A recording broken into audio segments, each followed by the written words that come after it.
Imagine walking into a store and seeing two headphones side by side.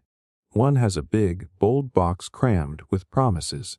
Crystal clear sound, noise canceling, bass boost. Every feature printed on the packaging like it is begging for your attention. The other box says almost nothing.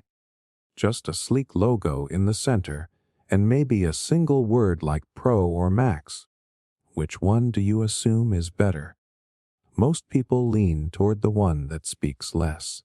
It feels more premium. It feels like the company does not have to shout. But that feeling is not an accident. It is a psychological trick. They are selling silence. We are trained to believe that quality speaks for itself. Think of how luxury brands advertise. A high-end perfume ad might show a mysterious black and white shot of someone walking through mist, maybe a whisper of a tagline, and that is it. They do not bother explaining what the scent actually smells like or why it costs $200 a bottle. And we buy it. Not because we know it is better, but because the silence creates a sense of authority. And that's what's so fascinating, how a lack of information, when done right, actually pulls us in. It makes us curious, engaged, kind of like this moment right now. By the way, drop a quick comment and let us know where you're watching this from and what time it is for you. It's amazing how we're all connected, each of us chasing that perfect night's sleep. If this resonates with you, please like this video, subscribe to our channel Restwise, and join the journey. Now back to the psychology behind all this. The less they say, the more we fill in the blanks with our own imagination. We tell ourselves it must be incredible if they do not need to convince anyone. There is something called the information gap effect. When you are given partial information, your brain automatically wants to fill the missing pieces. Companies know this. By leaving packaging minimal and vague, they force your mind to work harder. You start thinking, maybe there is a secret technology they cannot even explain. Maybe this is so high-end that words would not do it justice. It is the same reason why an exclusive club with no sign on the door feels cooler than a flashy chain restaurant with posters everywhere. Silence makes things feel rare, and rare feels valuable. This trick shows up in everything from tech to fashion. Think about the way Apple packages an iPhone, a plain white box with just the phone image on the front. No loud bullet points shouting about megapixels or battery life. The design whispers, "Trust us, you already know this is the best." And when you see another brand with a box covered in specifications, your brain labels it as trying too hard. Silence wins because it creates confidence. It is like that person who does not brag at all, and somehow everyone assumes they are the most successful in the room. Here is the shocking part. Silence also hides flaws. When there is less information, there is less to question. If a cereal brand leaves out the sugar content on the front, you will not immediately think about it. If a beauty brand only says words like pure or luxury instead of listing ingredients, you will not know to ask whether those ingredients are even good for your skin. The less they tell you, the more control they have over the story you tell yourself. It is not just about feeling premium. It is about steering your assumptions so you fill in the gaps with your own positive bias. Psychologists call this the halo effect. When one thing seems impressive, we assume everything else about it is impressive too. A perfume with an expensive-looking bottle must smell better. A phone with a minimal box must have superior technology. Your brain shortcuts the thinking process because silence feels like confidence. This is why people pay double for brands like Supreme or Balenciaga. even when the product quality is no better than cheaper alternatives. The logo is quiet, but your mind is loud, screaming that it must be worth it. There is also something deeply human about chasing what is not easily explained. When something feels mysterious, we want it more. The unknown has a magnetic pull. Companies know that giving you every detail on the box kills that curiosity. It makes the product feel like a commodity instead of a treasure. It is the same reason a luxury watch ad shows a man on a yacht instead of talking about the actual mechanics of the watch. They want you to feel, not think. They want you to create your own story of greatness, because your story is far more powerful than any marketing copy they could write. The next time you are about to buy something that feels premium, stop and ask yourself why. Are you drawn to it because of what it actually offers, or because its silence makes you assume it is special? It is easy to confuse minimal marketing with quality, but often the silence is the loudest manipulation. It is not proof of superiority. It is proof that they know how your brain fills gaps.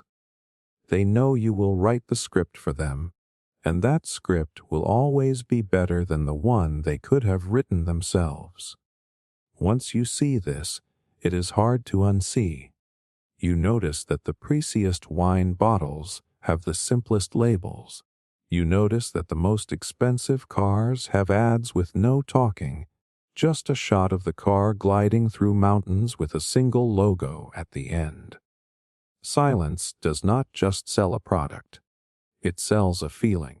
And feelings, not logic, are what make you reach for your wallet.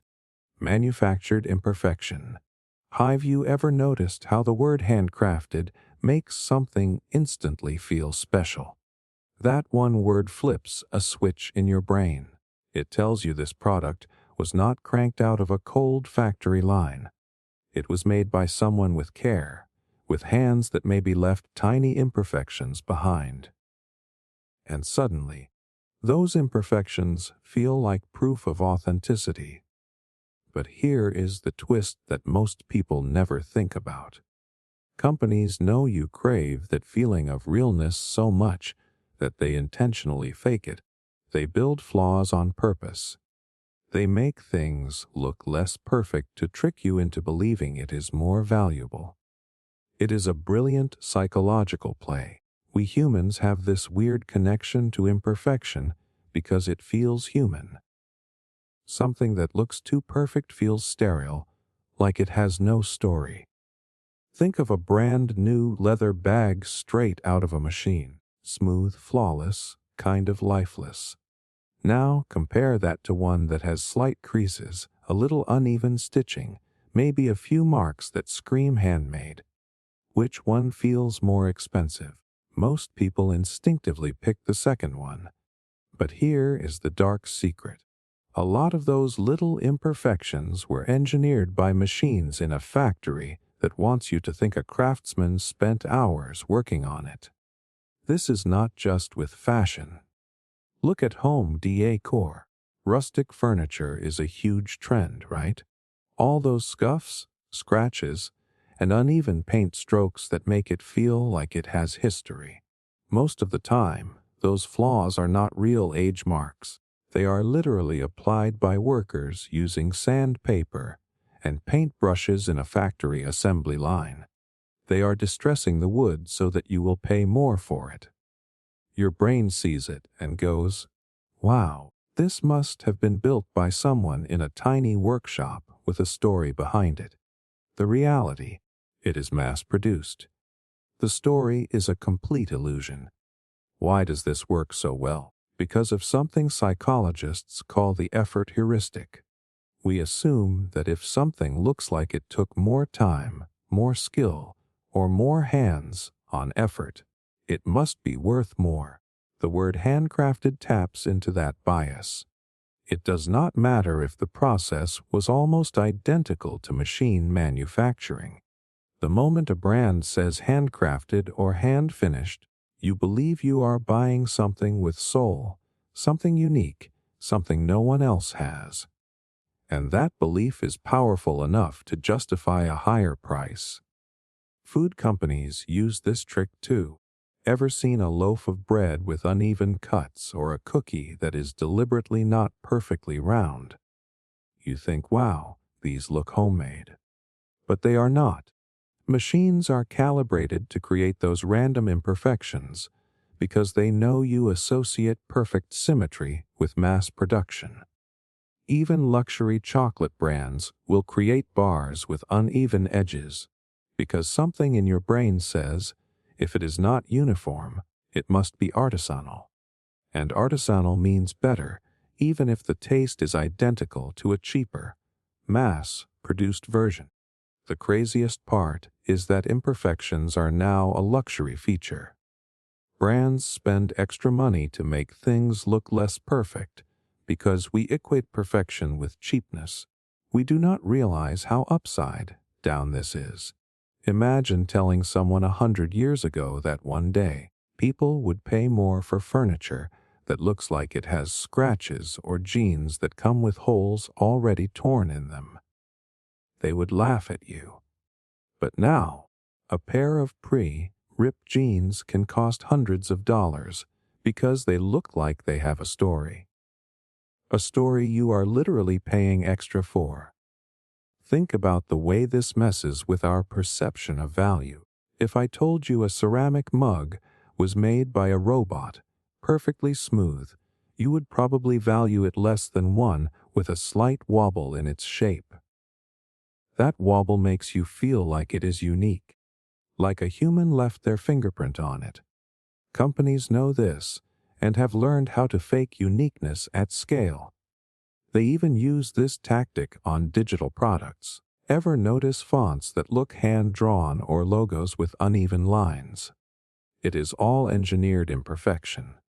It is designed to feel more human and therefore more trustworthy. There is a deeper emotional reason this works. We crave connection. We want to believe that the things we buy have stories, that they come from people, not faceless machines. Imperfections remind us of our own humanity. Nothing real is flawless. So when something looks too perfect, it feels fake even if it is objectively higher quality. That is the paradox. Brands know that imperfection sells, so they create the illusion of authenticity while mass-producing the exact opposite. The next time you see the word handcrafted or artisanal, pause and ask yourself if it is real or if it is manufactured storytelling. Look closer at that uneven stitch or that rough texture. Is it genuine human work, or is it a calculated move to make you feel something? Because once you see through it, you realize how much of what you pay for is not the product itself, but the story of imperfection they built around it. Halo branding, picture this. You are looking at a pair of running shoes and right there on the box it says trusted by NASA. You are not planning to run laps on the moon, but suddenly the shoes feel legit. If NASA trusts them, they must be amazing. Your brain does not even question why a space agency's opinion matters for sneakers. That is the magic of halo branding. Companies borrow credibility from something impressive, even if it has nothing to do with the product, and your mind instantly transfers that credibility without thinking. It happens everywhere. A toothbrush might brag that it uses technology inspired by astronauts. A kitchen knife might say it is trusted by world-class chefs. A skin cream might claim it is developed by doctors or tested in some high-tech lab.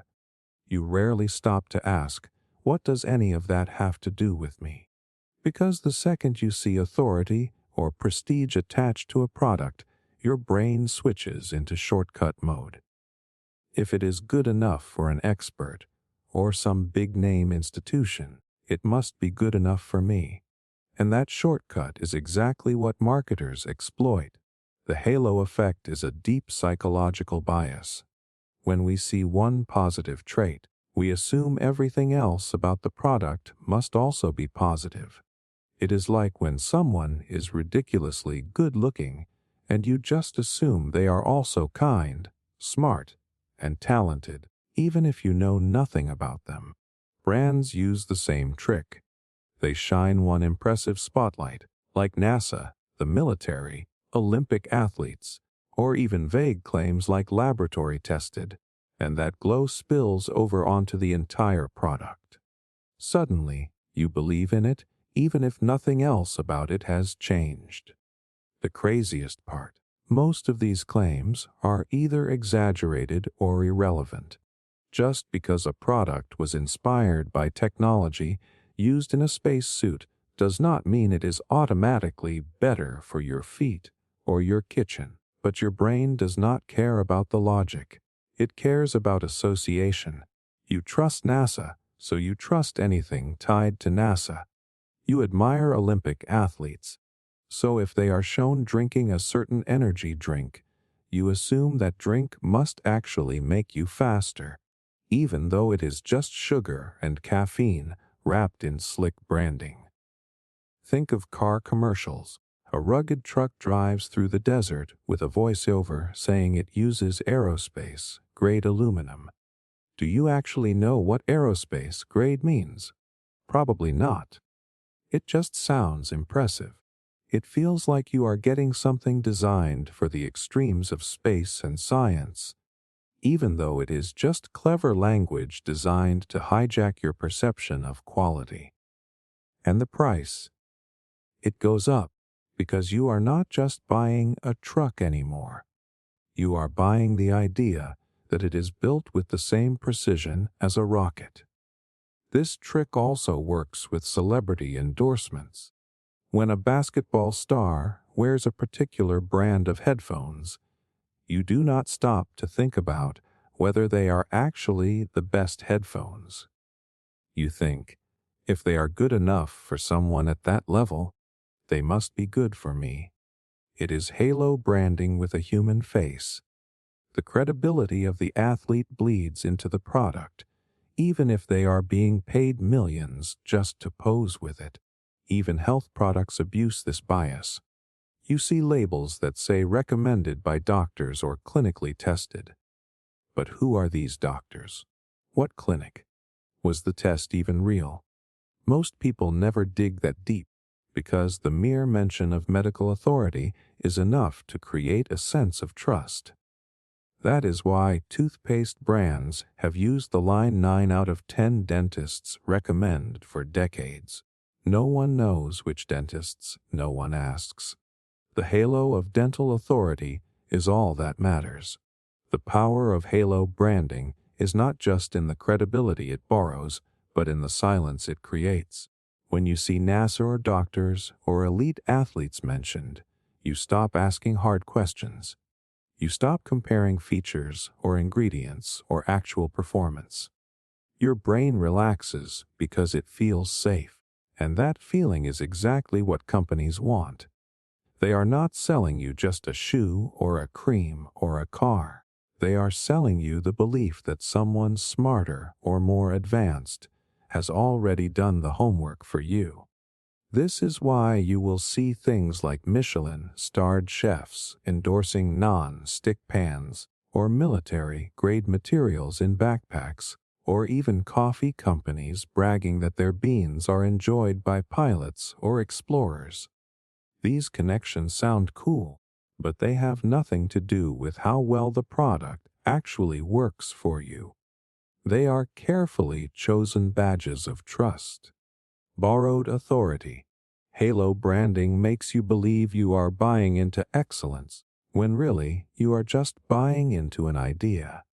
The next time you see a label that screams trusted by experts or inspired by space technology, pause for a moment. Ask yourself, does this authority have anything to do with what I actually need?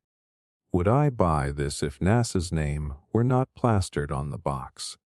Because the truth is, most of the time, the halo effect is nothing more than smoke and mirrors.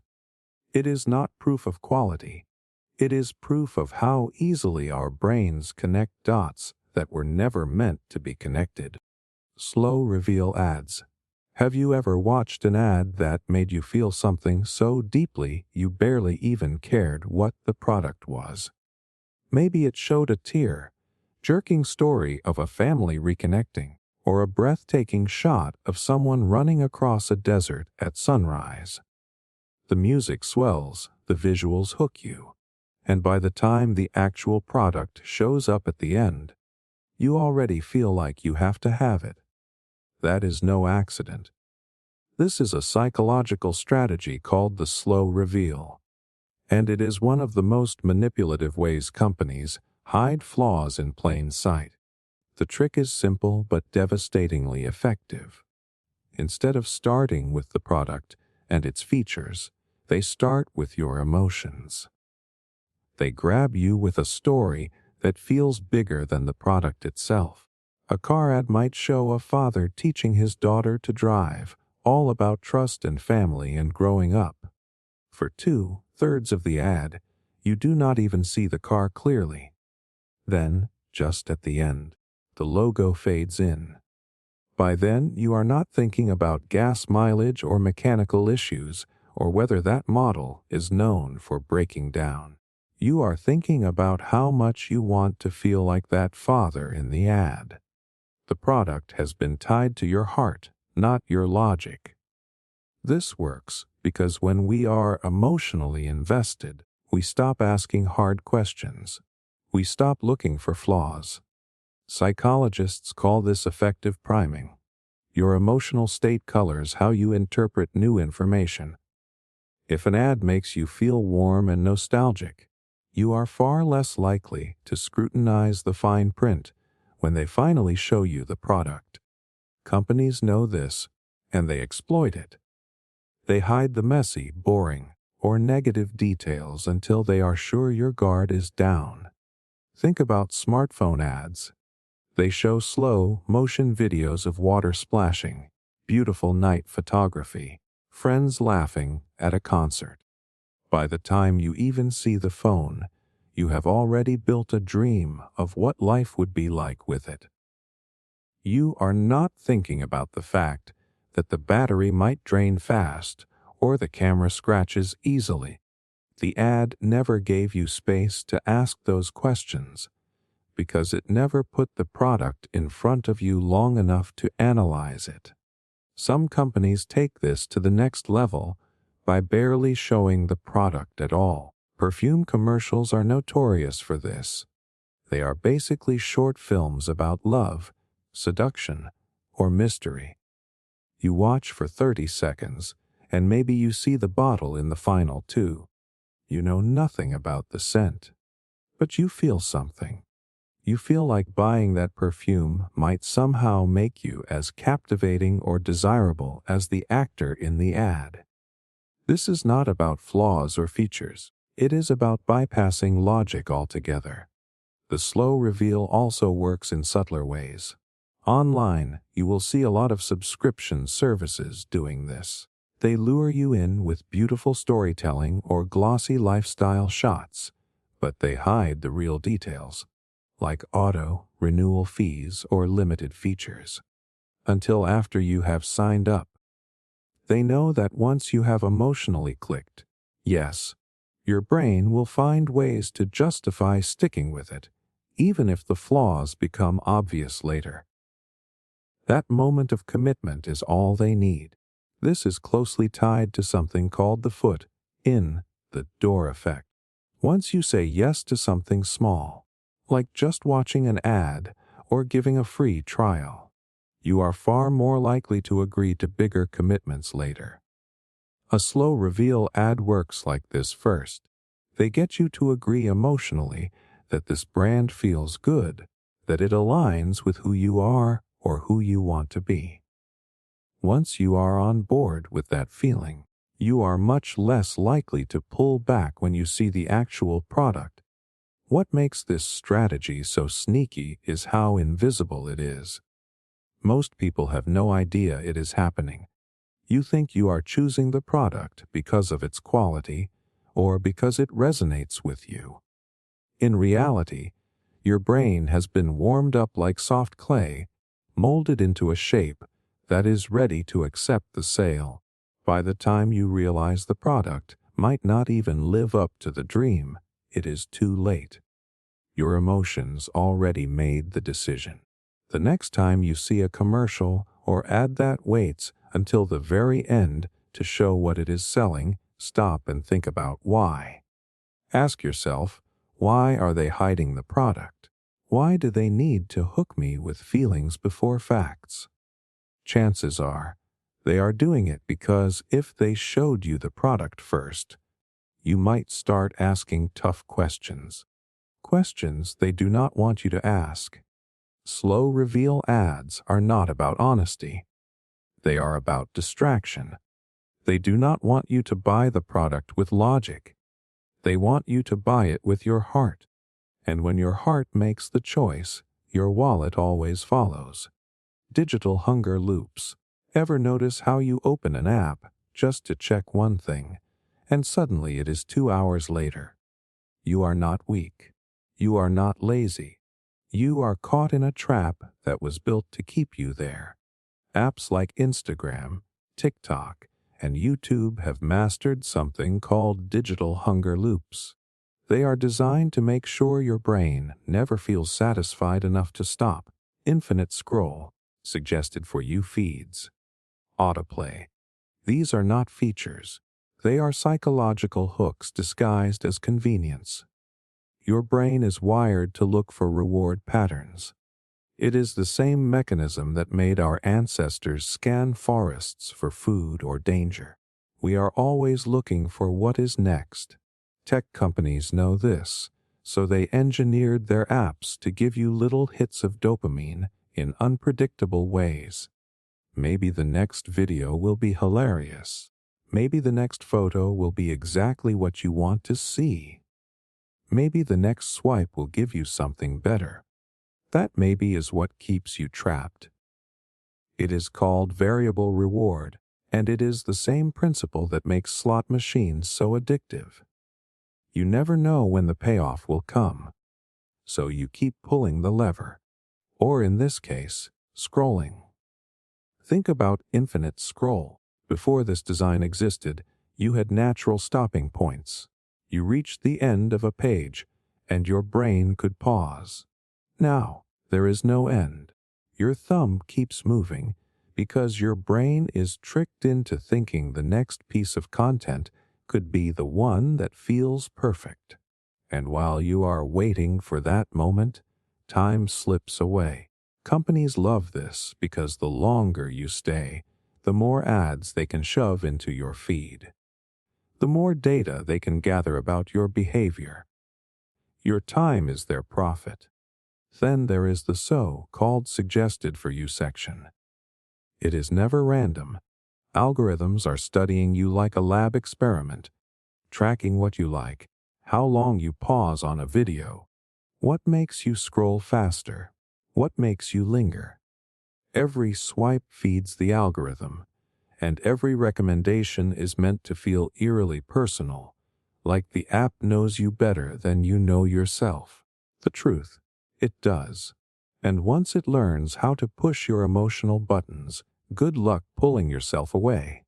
Autoplay is another trap. You do not even have to make the choice anymore.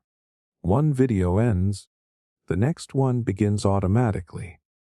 That moment of decision, where you might have said, "Okay, I am done," is removed. They take away your control because control gives you the chance to leave. The less friction between you and the next hit of content, the longer you will stay. And every extra minute is money in their pockets. The dangerous part is how invisible this trap feels. You tell yourself, just one more video, just 5 more minutes. But each loop is designed to reset your mental clock, so those 5 minutes turn into 30, then 60, then more. Your brain does not notice the time slipping because it is busy chasing that next unpredictable reward. This is why even intelligent, disciplined people get stuck. It is not about willpower. It is about design. These loops are not accidents. Engineers literally test which colors, which scroll speeds, which button placements keep you hooked the longest. They run experiments on millions of users without you ever realizing it. If you close an app too quickly, they tweak the feed. If you linger longer on certain types of content, they serve you more of it. It is a feedback loop that learns faster than your brain can resist. This is why some users call apps like TikTok a time-eating machine. They are built to hold you hostage, and they are really, really good at it. Here is the thing nobody tells you. Every time you use an app with infinite scroll, you are fighting against an entire team of behavioral scientists whose job is to keep you from leaving. They know your brain is wired for novelty, so they keep giving you just enough new, surprising, or shocking content to keep you hooked. It is like a never-ending buffet where the food changes every second. You never get full because there is always something else waiting to trigger that little spark of curiosity. And it is not just entertainment apps. Shopping platforms do this too. Think about how Amazon shows you. You might also like, or customers also bought, lists. You came for one item, but now you are 15 tabs deep into products you never even needed. Streaming services do it with because you watched. Recommendations. Everything is built to keep you in the loop. The longer you stay, the less likely you are to walk away without spending money, or at least your time. The scariest part.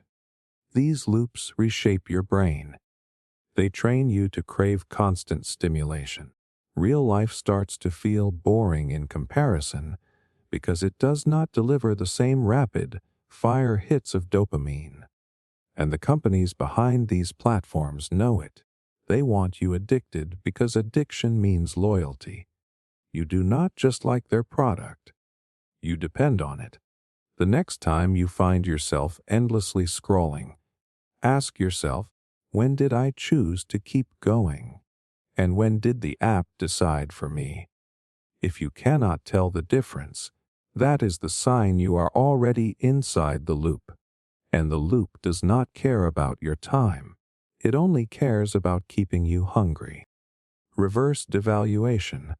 You ever notice how something instantly feels more valuable the second you think you cannot have it?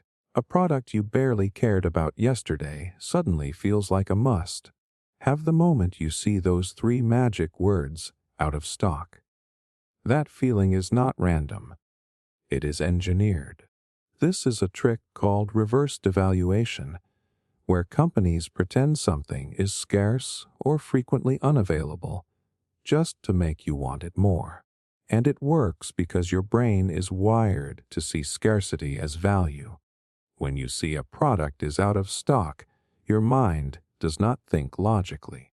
You do not stop and wonder if the company is just messing with the inventory. No, your brain jumps straight to panic mode. You assume everyone else already knows how good it is. You assume you are missing out. And that fear of missing out, FOMO, can make you pull the trigger on a purchase the second that item magically comes back in stock. Companies know this. They count on it. Think about luxury brands. A lot of them thrive on fake scarcity. They will say a product is sold out or limited edition when in reality, they have warehouses full of the exact same thing. By pretending it is rare, they create this illusion of exclusivity. Suddenly, you are not just buying shoes or a handbag or a watch. You are buying something that feels like it is part of a secret club, and that feeling is worth more to you than the actual item. Even online stores use this trick in subtle ways. You will see things like only 2 left in stock or high demand, order now. Sometimes this is real. A lot of times, it is just code written to trigger that scarcity panic. It makes you think, If I do not buy this right now, I will lose my chance. And here is the wild part. When something sells out and you come back to see it restocked, you feel like you are getting away with something. Like you just grabbed a treasure before anyone else. That rush of victory is manufactured. Reverse devaluation works because your brain equates rarity with quality. If something is everywhere, it feels cheap. If it is hard to get, it must be special. Think about it. Diamonds are not actually rare. The diamond industry just spent decades creating artificial scarcity to make you think they are priceless. The same logic applies when a sneaker brand drops a limited run of shoes. They could easily make more, but they do not, because they know people will pay double or triple the price just to feel like they own something rare. And companies do not even have to make something rare to pull this off. All they need is the illusion of rarity. Look at how restaurants will highlight certain dishes as chef's special or seasonal, when the only reason it is seasonal is because they decided to rotate it. Or how concert tickets get labeled as selling fast, even when half the seats are still empty. It is all about triggering that fear that you are about to miss something extraordinary. What makes this trick even sneakier is how it taps into your competitive instincts. You do not just want the product. You want to win. When you see something out of stock, your brain turns it into a game of survival. I have to get it before everyone else. That competitive rush overrides logic, and suddenly you are throwing money at something you were not even sure you needed. Online marketplaces love this tactic because it pairs perfectly with countdown timers. They will show that a product is almost gone while flashing a clock that says sale ends in 5 minutes. Your brain is not built for that kind of pressure. It skips past rational thought and goes straight into action mode. Buy now, worry later, and the companies cash in on that impulse. Here is the truth they do not want you to know. Most of these products are not rare. Most of them will be restocked tomorrow, or the day after, or as soon as they run another ad campaign. But if they told you that, you would not feel the urgency. You would take your time, compare prices, maybe even walk away. So they keep the illusion alive. Out of stock. Selling fast. Exclusive. They are just different ways of saying, hurry, do not think, just buy. The next time you see something labeled as limited or almost gone, stop for a second. Ask yourself, is it really scarce, or is someone just pulling my strings? Because here is the hard truth: companies do not make money when you think carefully. They make money when you panic, and scarcity, even fake scarcity, is one of the fastest ways to make you panic. Psychological pricing walls. Have you ever seen a price like $9.97 and thought, that feels oddly reasonable? You would never consciously say that, but deep down, your brain just accepted the price without much of a fight. This is not random. This is a psychological trick called a pricing wall, where companies intentionally avoid clean numbers because odd prices feel more precise, more thought out, and somehow more honest. Our brains are weird when it comes to numbers.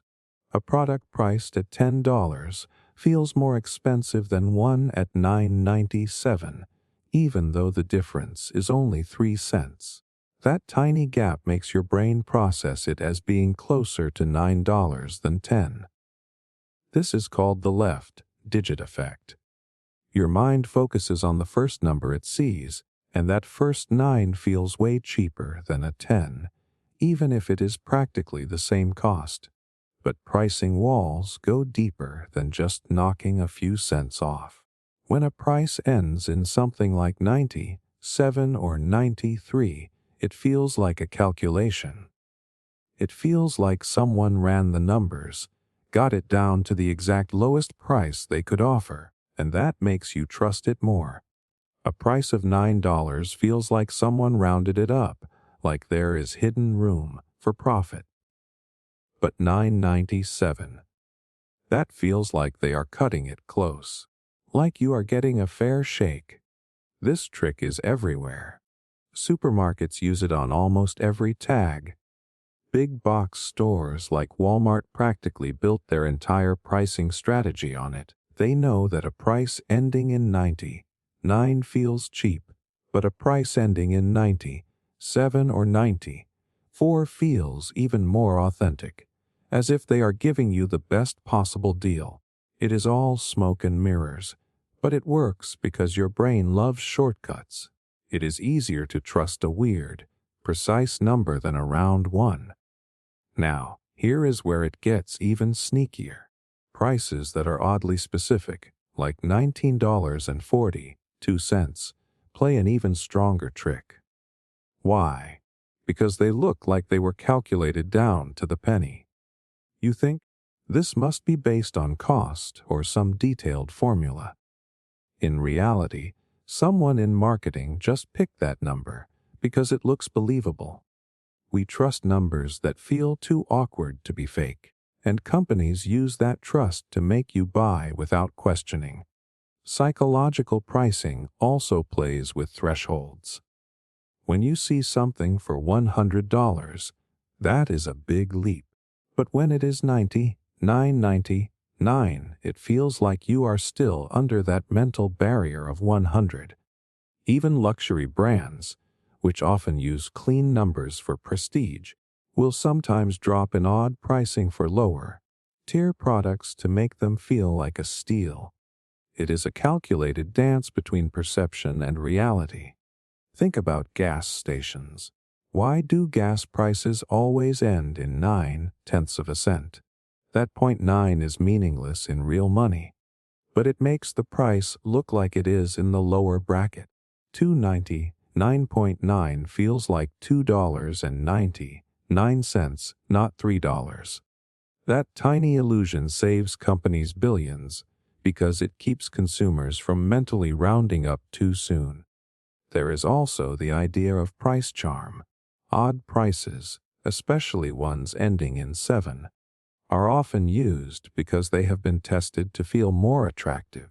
Research shows that prices ending in 7 outperform prices ending in 5 or 9 in certain markets. Why?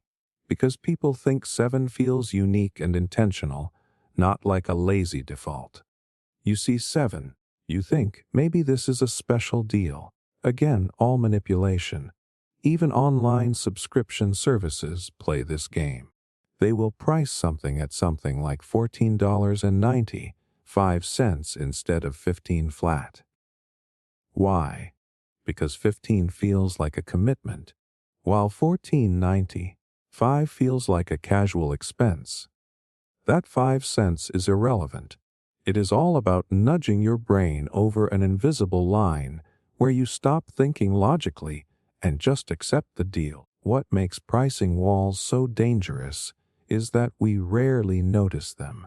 You are not looking at a price tag and saying, "Oh, that is $9.97. They must have done that on purpose." You just feel like it is reasonable, and you move on. Your brain is making micro decisions based on the first number it sees and the emotional vibe of the price. It is not logic. It is impulse dressed up as math. And the companies love that you think you are being rational. They want you to believe that these weird prices are fair, that they were designed with your best interest in mind. But here is the truth. Those 3 cents at the end are not there to save you money. They are there to break down your defenses. They are there to make you feel like someone worked hard to get you the best deal, when really, they just want you to stop thinking and buy. The next time you see a price like $9.97, pause for a second. Ask yourself, why not just 10? If the answer is because it looks better, You have already caught them playing the game. And once you see the trick for what it is a lot harder to fall for the illusion of fairness, illusion of choice. You ever walk into a store or open a website and get hit with so many options you feel like you are in control? You see rows of products, endless colors, different prices, and you think, wow, I have so much freedom to choose. But here is the uncomfortable truth. Most of those options are smoke and mirrors. You are not really making a choice. You are being guided, sometimes shoved, toward one specific option they wanted you to pick from the start. This is called the illusion of choice. It sounds harmless, right? But it is one of the most manipulative tactics in marketing. Your brain loves the feeling of independence. It wants to believe that you are calling the shots. So companies flood you with a menu of possibilities just to steer your attention toward the one product they have already chosen for you. That one option is almost always the one with the highest profit margin, or the one they need to move off the shelf. Everything else is just there to make that target look like the smartest, safest, or best deal. Let me give you an example. Imagine a coffee shop that sells small, medium, and large drinks. Most people would pick medium, right? Now, if the company really wants to push large drinks, they will add an extra large size. Suddenly, medium feels tiny and large feels like the smart choice. You think you made a decision, but the menu was designed to push you there. This happens with everything, from fast food combos to streaming service plans. There is always a euro option, and everything around it is just filler to guide your brain toward it. The psychology behind this is simple but powerful. When faced with too many choices, your brain looks for shortcuts. It does not want to analyze every single detail. It wants to pick something that feels safe. So when companies give you 20 options, they are not trying to empower you. They are overwhelming you on purpose. Because once your brain is overloaded, it starts gravitating toward the option that looks the most balanced, the one they have carefully positioned to be the obvious pick. Online retailers are masters of this. Look at how Amazon structures its product pages. There are dozens of items, but one is marked Amazon's Choice or Best Value. That label is not always about quality. It is about guiding you to where they make the most profit or where they have negotiated the best deal with a brand. And you fall for it because you think, well, if there are all these options and this one is highlighted, it must be the best. You do not realize the game is rigged before you even start looking. Streaming services do this too. They will give you a basic plan, a standard plan, and a premium plan. But the basic one is stripped down and the premium is overpriced, so the middle plan feels perfect. You pick it without thinking because it feels like you made a smart compromise. But guess what? That middle plan is exactly where they wanted you all along. They built the other plans just to make that one look good. Even the grocery store aisle is full of illusions. Why do you think there are 20 types of pasta sauce from the same brand? They are not competing with each other. They are working together to make sure you never pick up the competitor's jar. When you are busy debating between garden, style, or chunky or extra, roasted, you have already decided to stick with that brand. The choice is fake. The brand already won. And here is the part that feels a little dirty. Companies know that when you feel like you are in control, you actually spend more. You feel good about your decision, so you do not question the price or the quality as much. This is why fast food menus are designed like mazes, with multiple combos and add-ons, just to lead you to the one meal that has the highest margin. The illusion of control makes you trust them more. The worst part: we rarely see this trick for what it is. We think we are smart shoppers. We think we are comparing all the options. But in reality, the game is stacked before we even step up to play. The products you see, the prices, the order they are shown in. It is all carefully calculated to nudge you toward their choice, not yours. The next time you are staring at a wall of options, stop for a second and ask yourself, which one of these is the arrow product they want me to buy? Look for the one that seems perfectly positioned, not too expensive, not too cheap, with just the right features. Chances are, everything around it was designed to make that single option feel like your idea.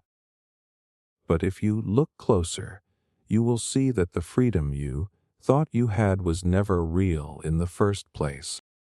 Over-explanation bias. Have you ever read a product description so packed with details that you thought, there is no way they are lying, this must be legit? That reaction is exactly what companies want. This trick is called over-explanation bias. It works because our brains naturally assume that the more specific something sounds, the more true it must be. When a brand throws paragraph after paragraph of fancy sounding details at you, they are not trying to inform you. They are trying to overwhelm your brain into trust. Think about it. When someone gives a vague answer, you get suspicious, right? If a friend says, "I do not know, just trust me," you hesitate. But if they give you a detailed story with times, dates, and little side notes, even if none of it can be proven, you are more likely to believe them. Our brains equate detail with honesty, and marketers exploit that by loading product pages, ads, and packaging with a flood of information that sounds smart and technical. You see it all the time with skincare products.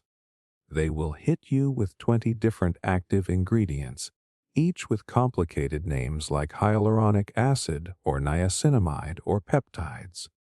Half the time, you do not know what these things even do, but it sounds scientific, so you nod along and trust it. They could have told you the product is just a glorified moisturizer, but instead, they pile on technical terms until your brain stops questioning and just thinks, this must be real. Tech companies are masters of this. Ever looked at a TV ad where they rattle off features like full array local dimming, dynamic tone mapping, and quantum color enhancement? They know most people have no clue what that means. But that is the point. The flood of specifics gives you the feeling that the product is advanced and worth paying more for. You are not buying technology. You are buying a sense of credibility crafted through too many words. Even food brands do this. Go look at the back of a gourmet snack bag. Instead of saying, "made with good ingredients," they will write, "crafted in small batches with sustainably sourced organic cane sugar, Himalayan pink salt, and cold, pressed oils, slow, cooked to lock in the natural flavor." Do you really need all those details? No.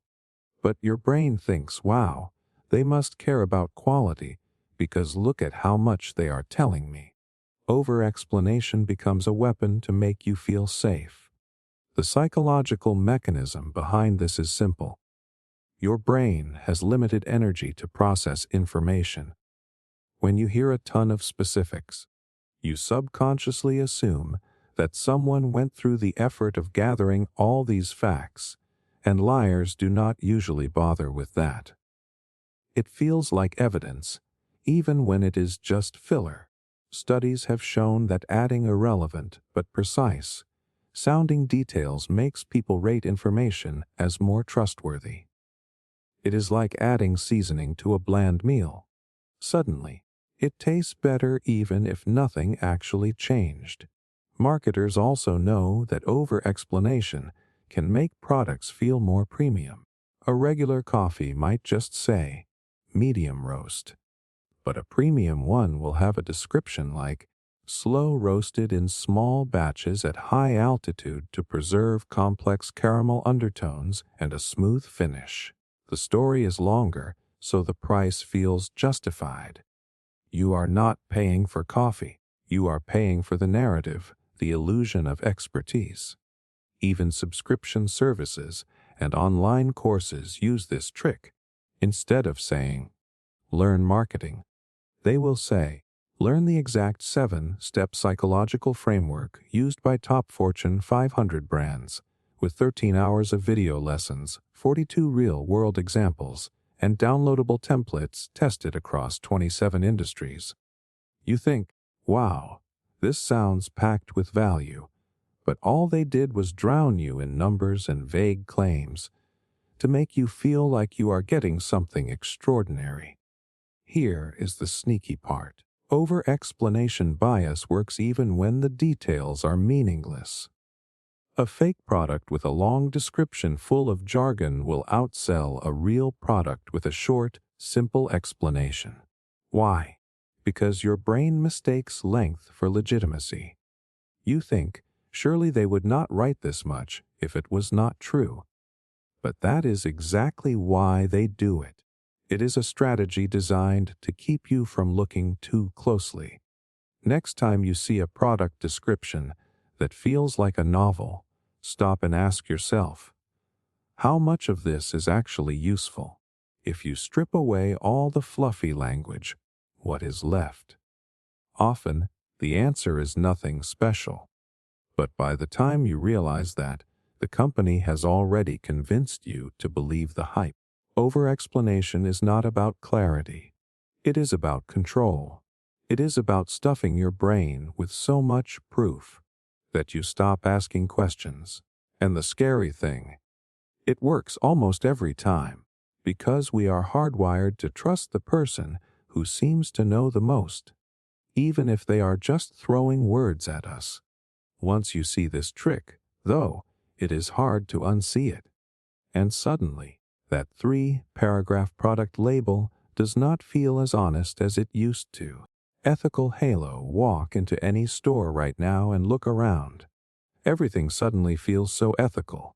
You see words like eco, friendly, sustainable, clean, natural, or planet, safe stamped across packaging like a badge of honor. And without even thinking, your brain softens. You feel good about buying it because it seems like a choice that helps the world. But here is the ugly truth.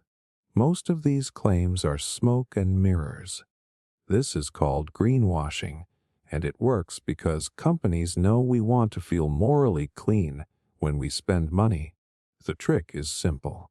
Instead of actually changing how they operate, companies just wrap their products in the language of ethics. A bottle of shampoo says it is made with natural botanicals. What does that even mean?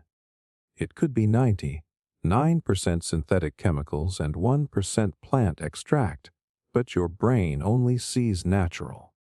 A snack brand might print, made with organic ingredients, on the bag, but never mention that those ingredients are shipped halfway around the world, leaving a massive carbon footprint. The label is enough to make you stop asking questions. This works because our brains crave shortcuts, especially when we are overwhelmed with choices. Eco-friendly equals good. Sustainable equals safe. We do not pause to dig into what those words actually mean because they feel like trust signals. They feel like the company did the homework for us, so we can buy without guilt. Let me tell you how far this illusion goes. A major fast food chain once rebranded its packaging with earthy tones and the word sustainable printed everywhere. The food was the same, the supply chain was the same, but sales went up because customers felt like they were making a responsible choice. No one stopped to ask for proof. The color green and a nice buzzword did all the work, and companies love this because true sustainability is expensive. Fixing supply chains, reducing emissions, and sourcing ethical materials costs money. It is easier and cheaper to just slap on a label that sounds moral. They know that if you see two similar products, you will pick the one that claims to be better for the planet, even if the claim is hollow. They are not selling you a product anymore. They are selling you a feeling of virtue. This ethical halo effect even shows up in high-end fashion. A clothing brand might launch a conscious line made with organic cotton. Sounds great, right? But dig deeper, and you find that less than 5% of their total production follows these standards. The other 95% is still made in sweatshops using harmful dyes. The small ethical collection exists mainly to distract you from the truth and make the brand look responsible. It is a PR costume, not a real change. Psychologically, this is powerful because we want to feel like good people. Spending money often comes with guilt, but buying something with a green label feels like we are doing the right thing. It gives us a moral pass. We do not think, "Am I wasting money?" We think, "I am making a difference," and the company quietly cashes in on that false sense of heroism. Even tech companies are playing this game. They brag about making products with recycled materials or reduced packaging, but they never tell you how much energy was burned in the production process or how quickly those gadgets end up in landfills. They highlight the good parts and hide the rest, because all they need is for you to believe the story, not the reality. The craziest part, there is almost no regulation for most of these claims. Words like eco, friendly, and natural have no legal definition in many industries. A brand can throw them on a label without having to prove anything.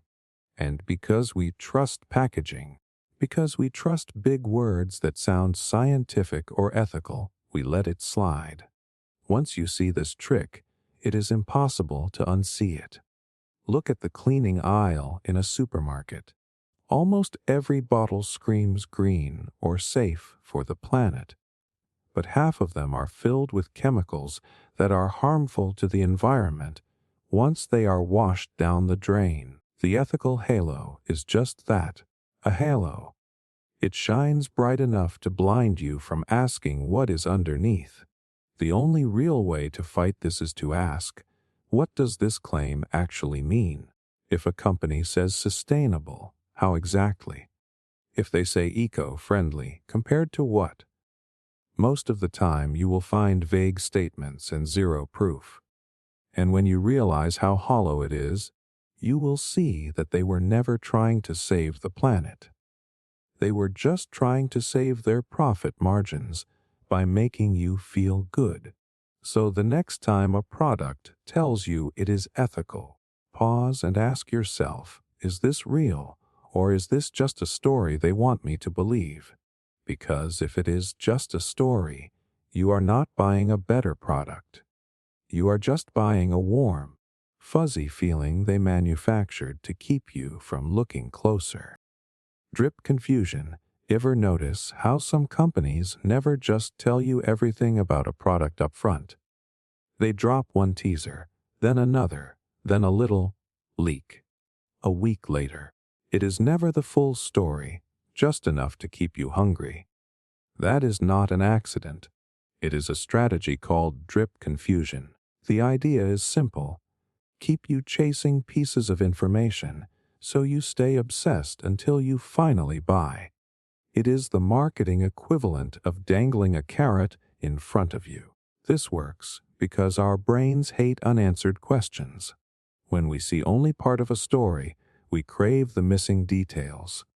Companies know this, so they intentionally hold back key information to make you keep coming back for more. It is like when a new phone is about to drop. First, they reveal the sleek silhouette. A week later, they show off the camera. Then they announce a mysterious, game-changing feature without telling you what it is. You keep checking because you do not want to miss the full picture. By the time the final reveal hits, your curiosity has turned into obsession, and you are emotionally invested in buying. It is not just tech brands that play this game. Streaming services do it with shows. They release vague trailers that hint at big twists but reveal nothing. Then they drop cryptic character posters or short clips, each one sparking endless speculation. People start talking, sharing theories, and building hype.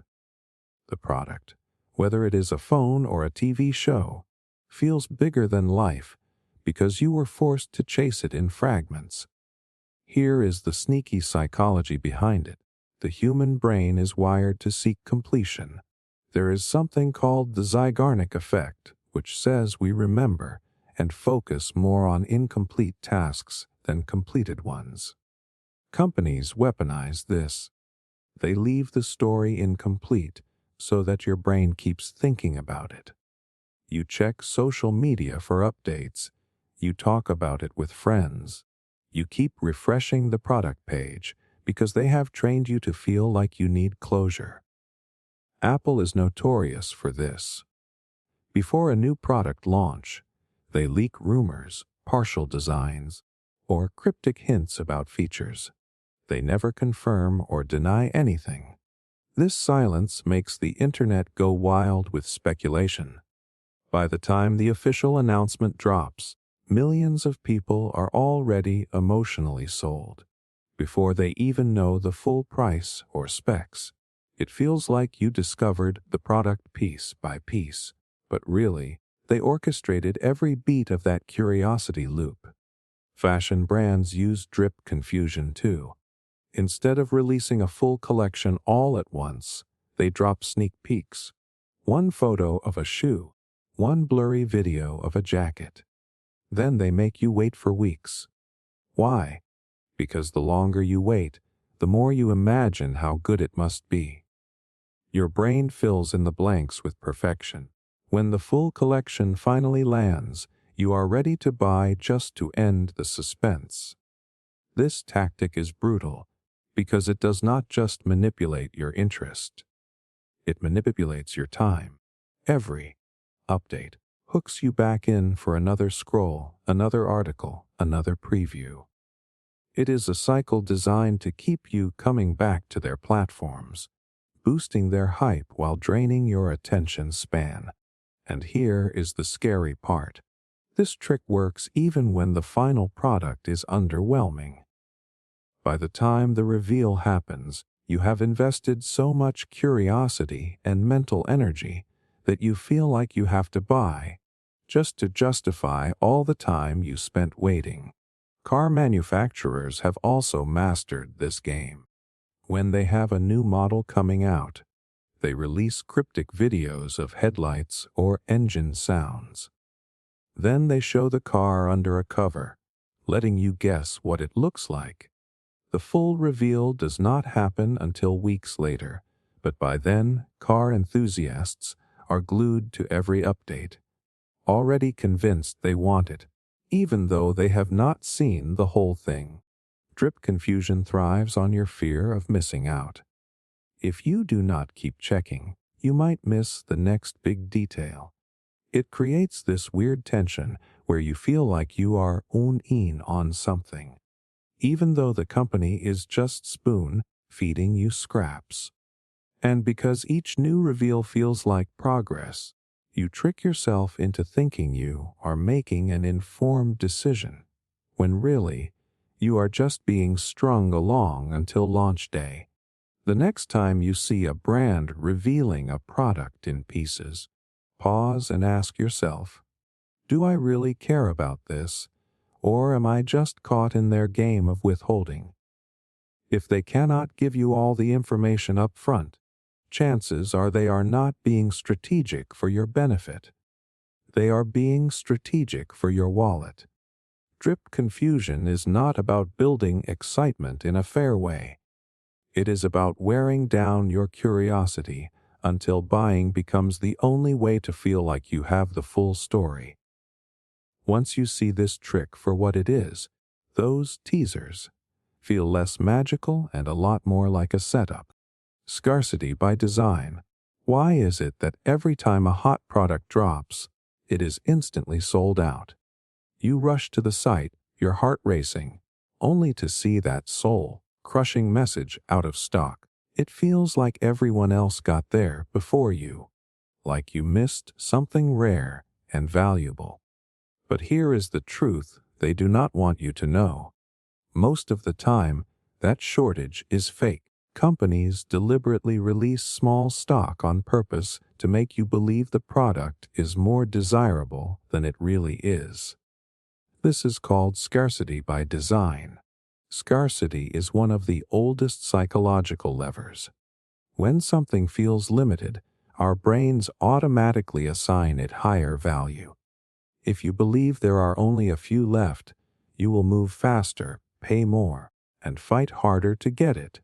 Companies know this, so instead of keeping shelves fully stocked, they intentionally ration inventory in tiny, controlled drops. It is not that they cannot produce more. It is that they do not want to. They are engineering your panic. Think about sneaker drops. Brands like Nike or Adidas have perfected this. They release a few thousand pairs of a shoe, knowing millions of people want them. They create a frenzy where everyone scrambles to cop before it is gone. That chaos fuels hype, and by the time the next drop comes, demand is even bigger. They could easily make more pairs. They choose not to, because the illusion of rarity is far more profitable than simply meeting demand. The same trick happens with gaming consoles. Remember when the PlayStation 5 launched? It was almost impossible to get one for months. News articles made it sound like demand was unprecedented. But the shortage was largely a calculated strategy. By keeping stock low, Sony turned every restock into an event.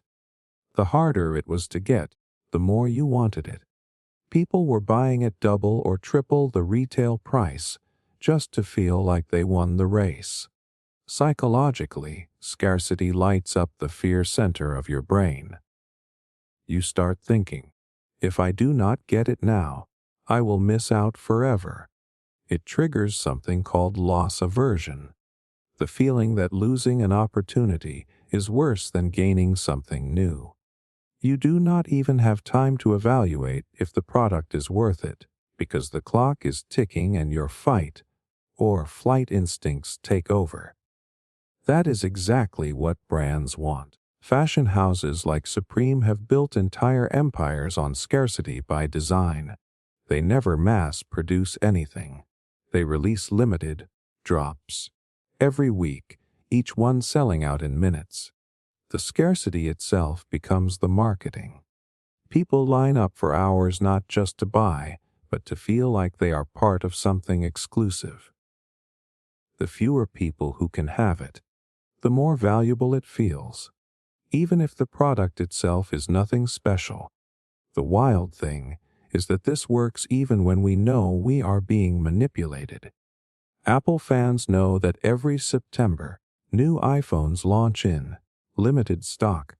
People still pre-order within minutes because they fear being stuck on the wait list. They could wait a month when stock levels normalize, but the fear of missing out pushes them to act impulsively. The company does not have to say the product is better. The scarcity makes it feel better all by itself. This tactic is also designed to spark conversation. When people complain online that something sold out instantly, it creates buzz. Articles, tweets, and TikToks all start hyping the product because everyone is talking about how hard it is to get. Scarcity by design is not just about selling. It is about turning your frustration into free advertising. Here is where it gets even sneakier. Some brands will do a tiny stock drop, sell out, then announce Another drop next week. This staggered release keeps you hooked, checking their site every day, waiting for your chance. They are not doing this because they are struggling to produce enough. They are doing it because keeping you hungry is the key to staying in your head. But once you understand this, it loses its power. Ask yourself, if a product is really that amazing, why would they intentionally make so few? True innovation does not need artificial scarcity to create demand. It stands on its own.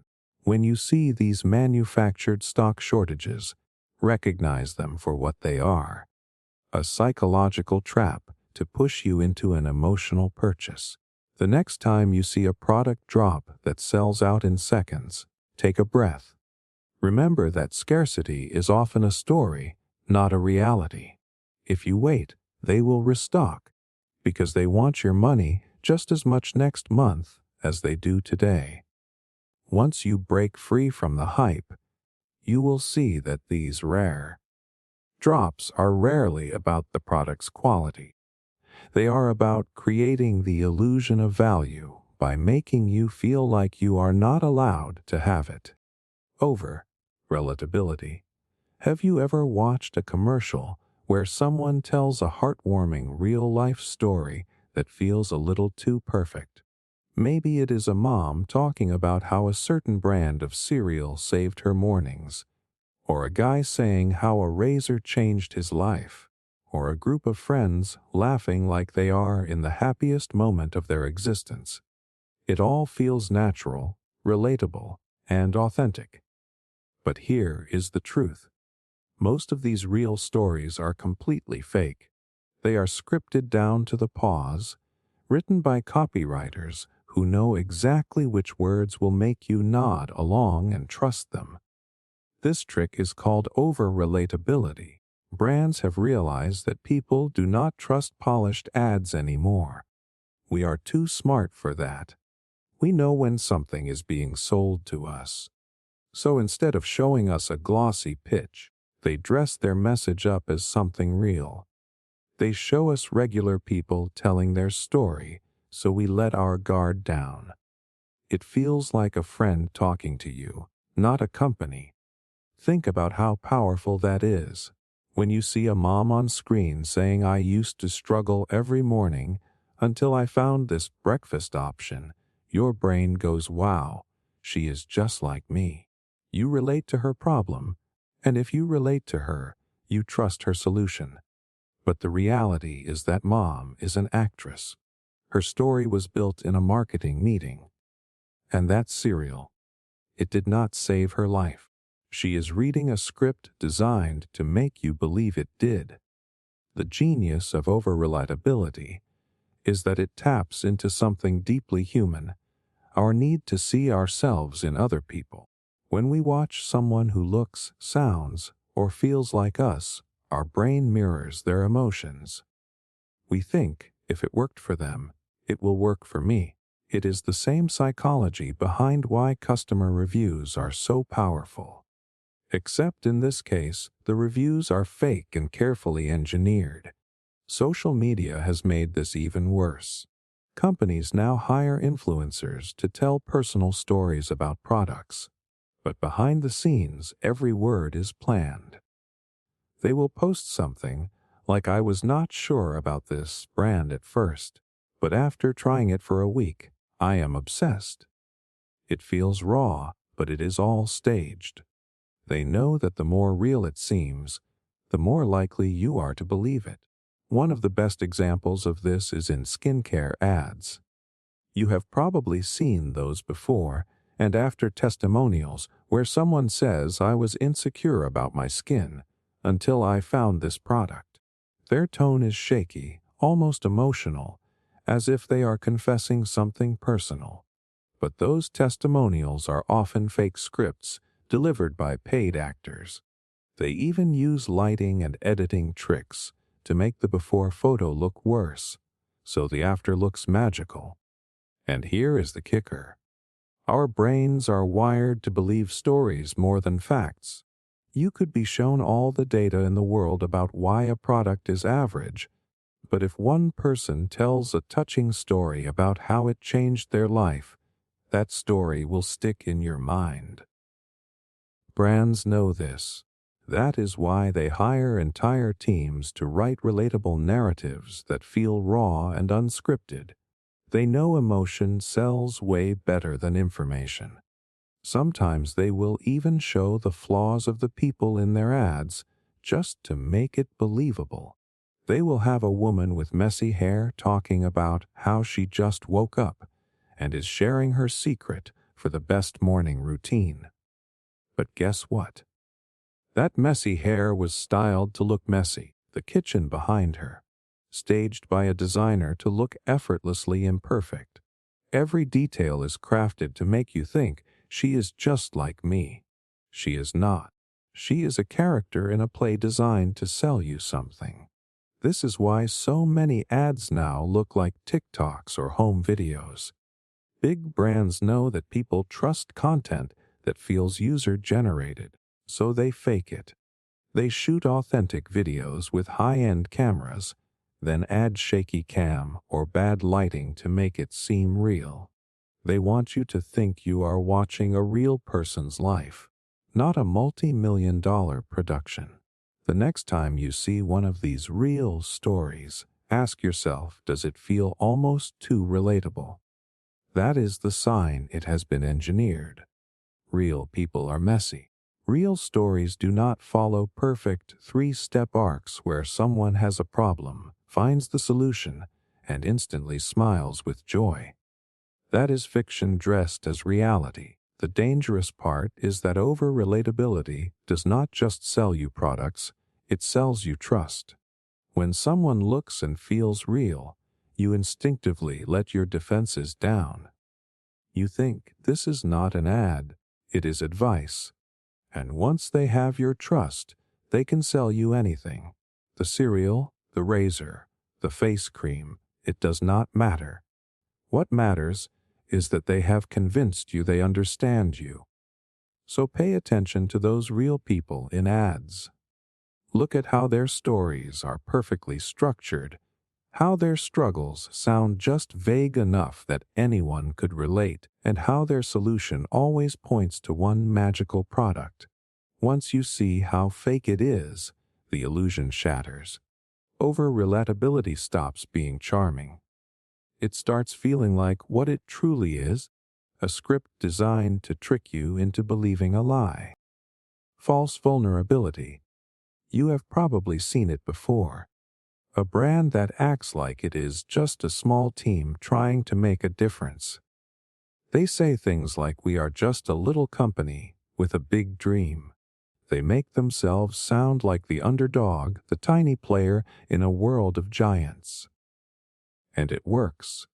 You feel like you are helping them grow, like your purchase actually matters to them. But here is the dirty truth. Most of these brands are not small at all. They are massive corporations pretending to be fragile because they know you are more likely to trust someone who looks humble. This trick is called false vulnerability. It is the illusion of being small, even when they are backed by billion-dollar budgets and global distribution networks. Why do they do this? Because people root for the underdog. If you think a company is just a small group of passionate people working out of a garage, you feel like you are part of their success story, and that feeling sells better than any discount ever could. Think about how many times you have seen ads that start with a story like this. We started with nothing but a dream and a single kitchen table, or we built this brand out of love and late nights. It feels raw, emotional, and real. You start to think, wow, they care. But the reality is that many of these stories are manufactured long after the brand was already funded by big investors. One of the most common places you see this is in coffee brands or food products. They tell you they are just a family business trying to bring the best beans or the purest ingredients to your table. But if you dig even slightly deeper, you find out they are owned by a global conglomerate that also makes candy bars, bottled water, and energy drinks. They are not a struggling family business. They are a giant pretending to wear handmade shoes. This works because vulnerability is magnetic. We all want to support the little guy. When someone admits they are small, we naturally feel protective. It feels good to think our purchase is making a direct difference to someone's life. That emotional connection overrides logic. You do not stop to ask, wait, how small are they really? You just believe them, because they have made you feel like they are inviting you into their story. The tech world is full of this fake underdog act too. You will see massive apps or platforms saying things like we are just a team of dreamers trying to change the world. But in reality, they are backed by million-dollar investors and entire teams of marketing experts. They know that if they appear too polished or too big, you might treat them like just another faceless corporation, so they downplay their power on purpose. It gets even trickier when these brands deliberately make their ads look homemade. They will film videos that look like someone shot them on a phone in a small apartment. They will use casual language like, "Hey, we are just figuring this out as we go." But behind that casual tone is a room full of strategists crafting every word. The so-called small mistakes are intentional. The slightly awkward pauses are scripted. It is all an act to make you feel like you are talking to a friend, not a brand with 10 offices across the country. And here is why this tactic is so effective. When someone appears vulnerable, our guard goes down. We want to believe them. We do not see them as a threat, so we stop analyzing their claims. A big company saying we are the best feels arrogant. A small company saying we are trying our best feels authentic. That difference changes how we buy, how we share their story, and how loyal we become. One example that blew my mind was when I discovered that several popular natural skincare brands that market themselves as tiny local businesses are actually owned by huge corporations. They keep the small business image because it sells. It is easier to convince someone to pay $20 for a bar of soap if they believe they are helping a family survive. But when you learn that family is really a corporate board, the magic disappears. This is not to say all small brand stories are lies. Some are real. But the key is to notice how many times a brand emphasizes their supposed smallness. If they keep telling you they are small, struggling, or just starting out, there is a good chance they are not. Real small businesses are often too busy surviving to brag about being small. The trick of false vulnerability is that it is not about the truth, it is about the feeling. The brand wants you to feel like you are on their side. They want you to feel proud of supporting them, like you are part of something bigger. And once they have that feeling locked in, they can charge more, they can gain loyalty, and they can make you feel guilty for even considering another brand. The next time you see a company act like they are humble or just getting started, pause for a second. Ask yourself, do they really seem small, or is this a performance? Because in most cases, it is just another story designed to lower your defenses and pull you in. Once you see the game, the illusion of false vulnerability loses all its power. Story loop manipulation. Have you ever watched an ad that starts with a story, hooks you with some drama, and then suddenly stops right before the resolution? It leaves you hanging, almost uncomfortable, like your brain is begging for an ending. That is not a mistake. That is called story loop manipulation. Companies know that the human mind cannot stand open loops. We crave completion. When we do not get it, we will keep thinking about it, or worse, we will spend money just to feel that satisfying sense of closure. Think about it. When you watch a movie trailer that ends on a cliffhanger, do you feel curious? Do you want to see how it all plays out? Ads use the same exact psychological trick. They show you the setup, they hint at the conflict, but the resolution is tied to their product. You are told, without words, that the only way to close the loop is to buy what they are selling. This happens a lot in fitness and beauty commercials. You will see someone struggling, feeling insecure, feeling stuck. Then the music changes, the vibe shifts, and they are suddenly glowing with confidence. But you never see how they got there. The steps between pain and success are left blank. Your brain goes, "I want that transformation," and you assume the product is the missing piece. That empty space where the story should be is intentional. It forces you to fill in the gap with your own desire. There is an old psychological principle behind this called the Zeigarnik effect. Our brains remember unfinished tasks better than completed ones. If you start a puzzle and walk away, you keep thinking about it because your mind hates loose ends. Advertisers weaponize this. They give you the beginning of a story, but leave the ending just out of reach, knowing you will either keep thinking about their brand or feel compelled to act.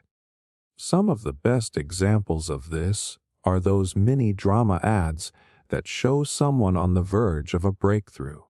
Maybe a character is running late for a job interview, sweating, panicking, and just when they are about to walk in, the ad cuts and says something like, "Make your story better with our product." You do not even care about the product yet. You just want to know what happens to that character. That tension pulls you in and plants the brand deep in your memory. This is also why so many ads today feel like episodes of a series. You will see one commercial where a couple is fighting over something silly.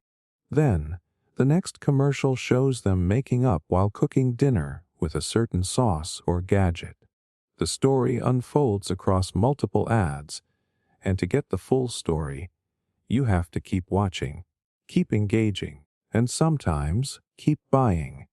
It is a narrative trap designed to hold your attention like glue. Even digital marketing has adopted this tactic.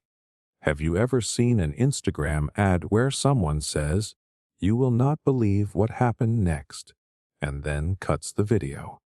That cliffhanger drives you to click, to watch more, or to check out the product page because you want answers.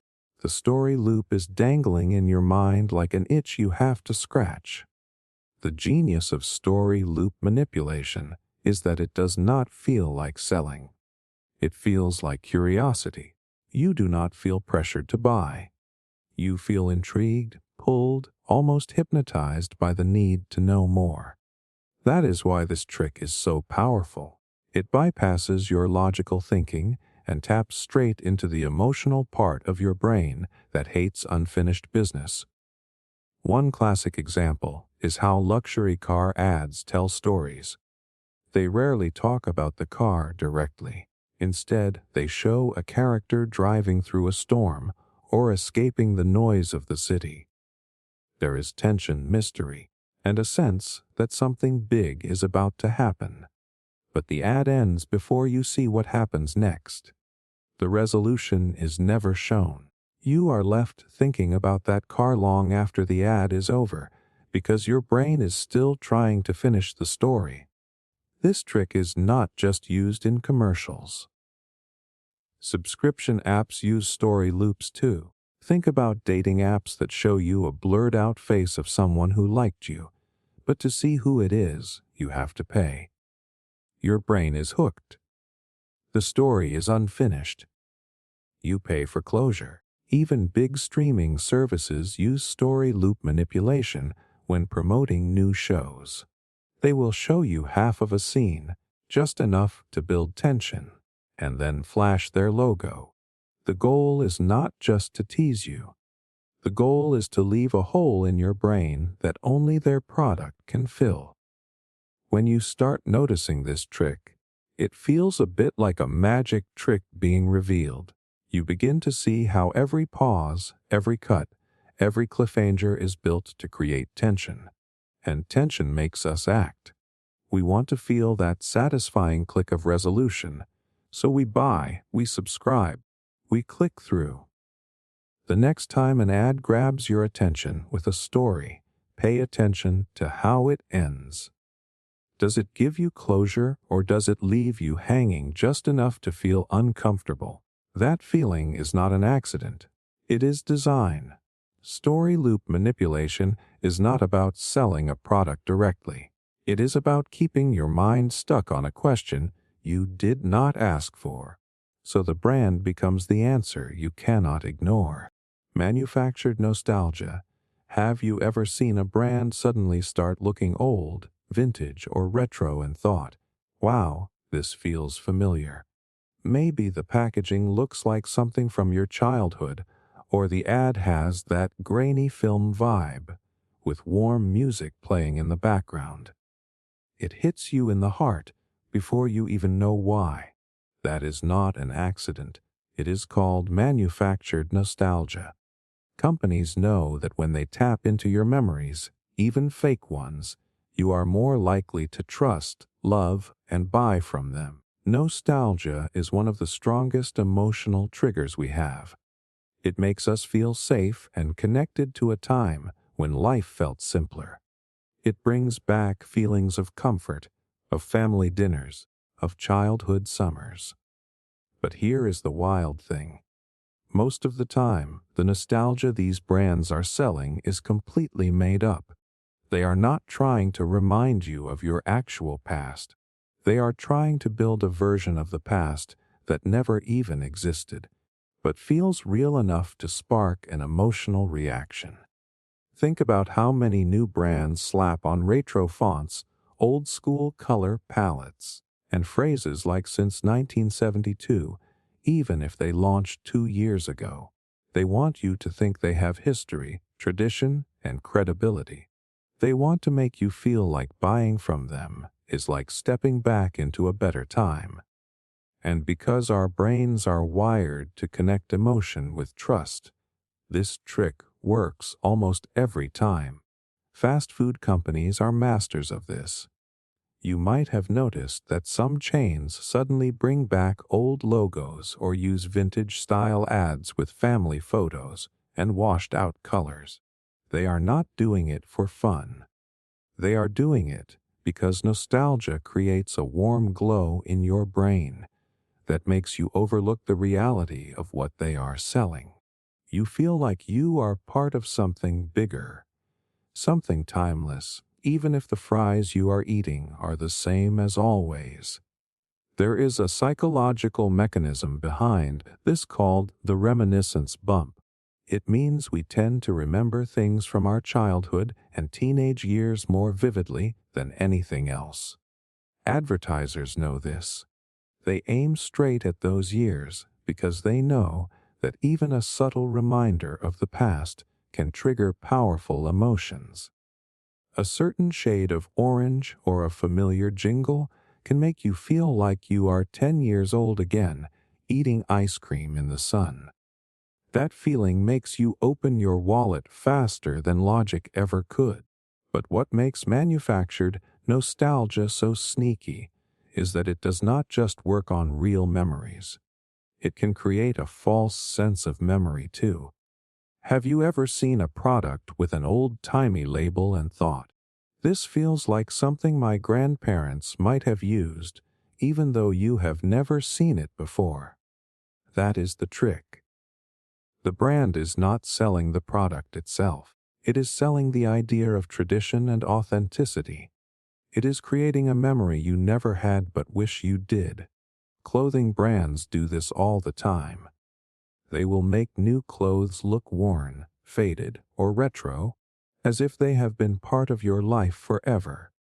When you see a t-shirt with a fake vintage sports team logo or a soda brand that suddenly looks like it came out of the 80s, your brain reacts.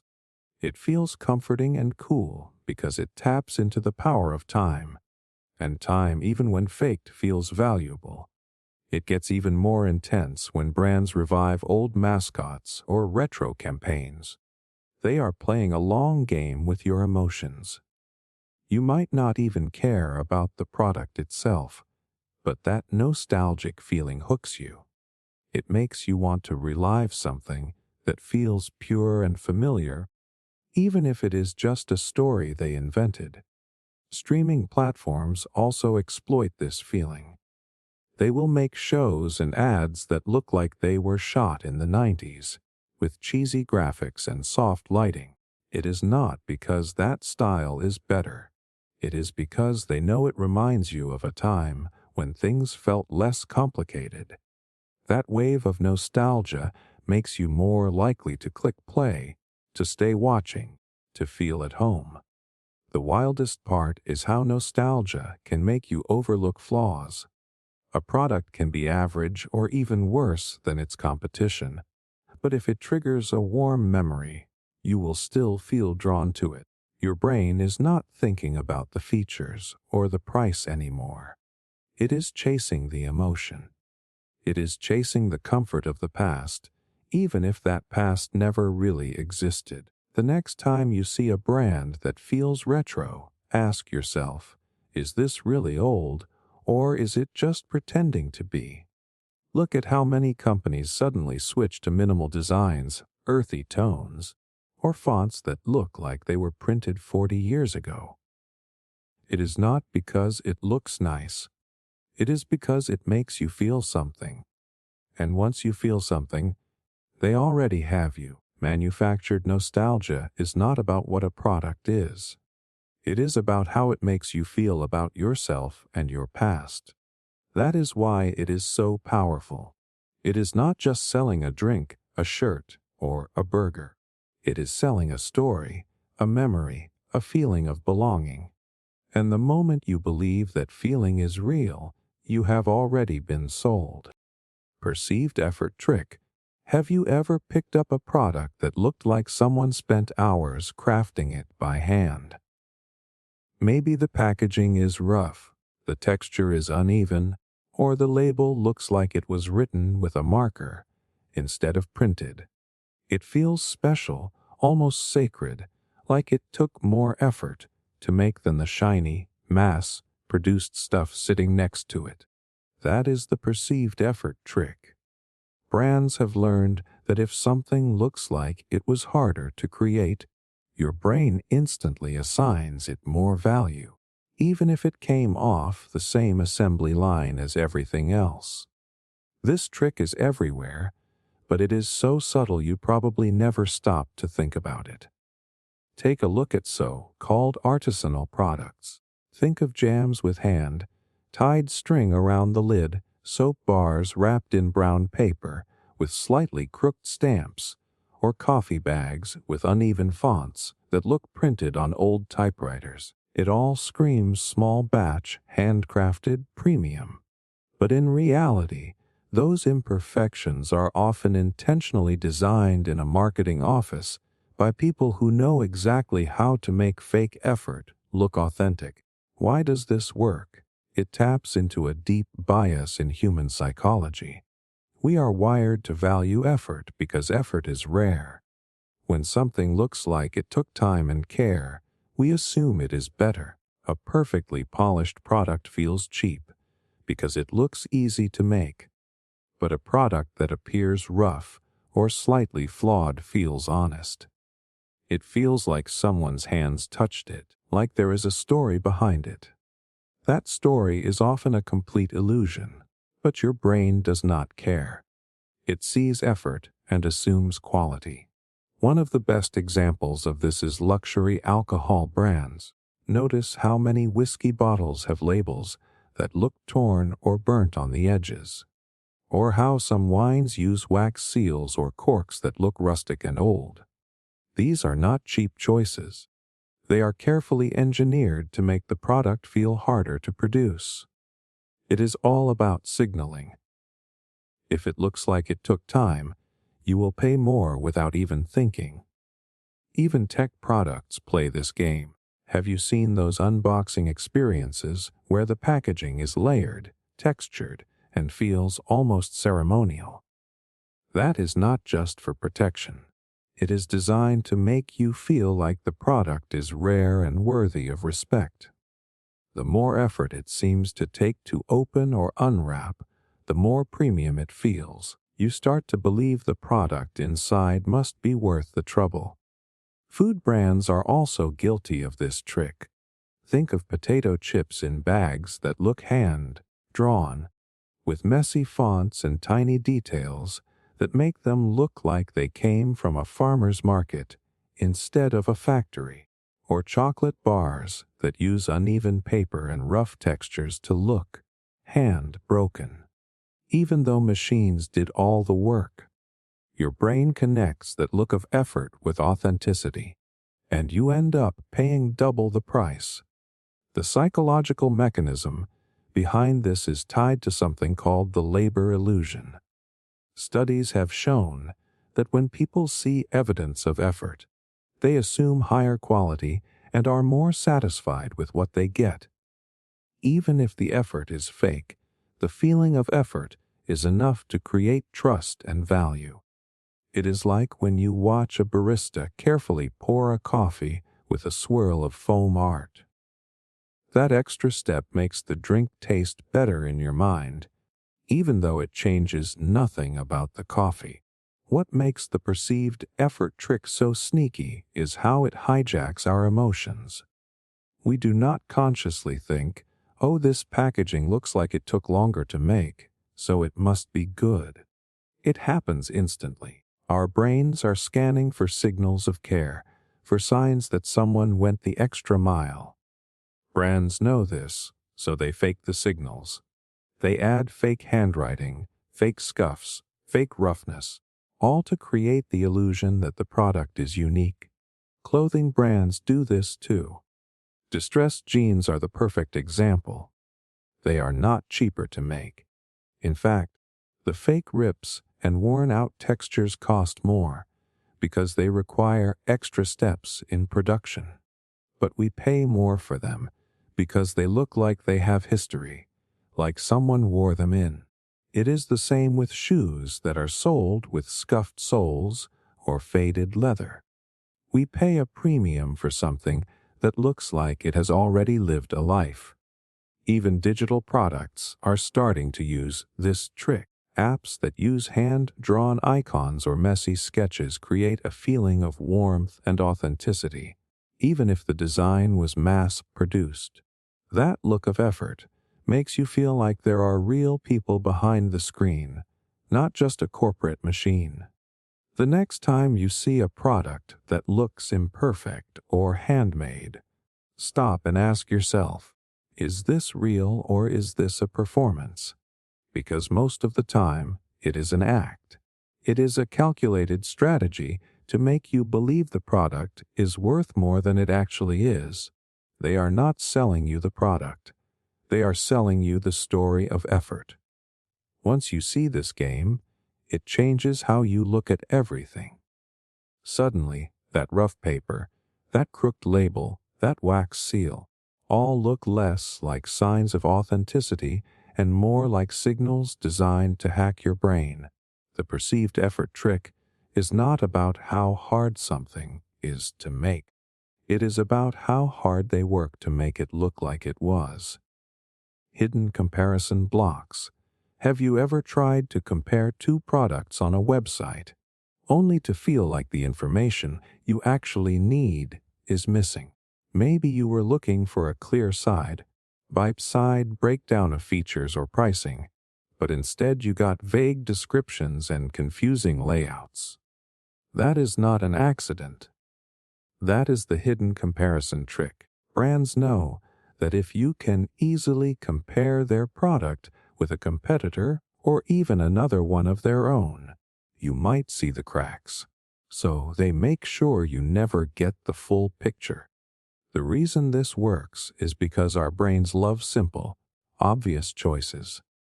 If you could see everything lined up in a clean table with all the prices, specs, and features spelled out, it would be easy to spot the better deal.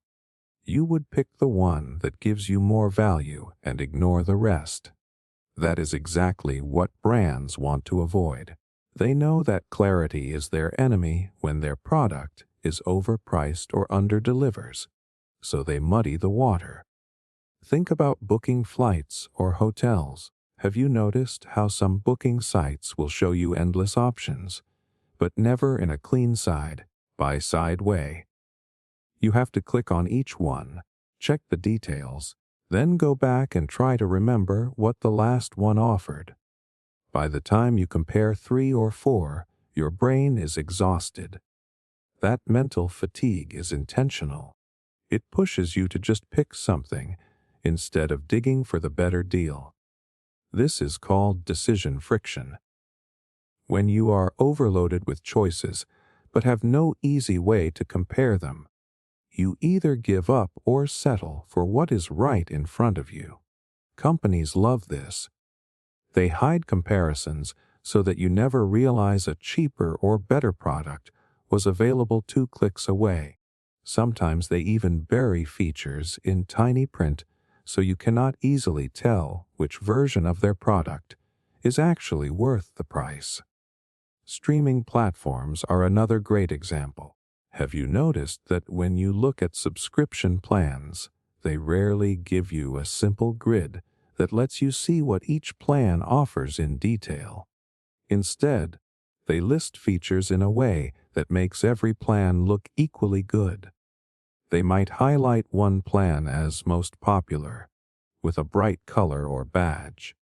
That label distracts you from asking the real question: is this actually the best value? Without a side-by-side comparison, you are more likely to pick the one they want you to pick. Car dealerships are notorious for this trick too. Instead of showing you clear price comparisons for different models, they focus on emotional selling points.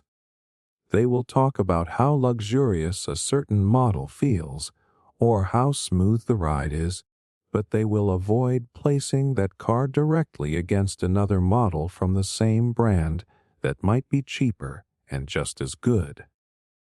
The less you compare, the more they control the story. Online shopping platforms like Amazon sometimes make this tricky as well. They show a wall of products, but the details are scattered. You have to scroll, click, and search for key differences. And while you are busy digging, they are pushing sponsored items or suggesting Amazon's choice to steer your attention away from better deals. The goal is not to give you all the facts. It is to guide your focus just enough that you do not ask too many questions. The psychology here is simple. We trust ourselves when we feel like we are making an informed decision.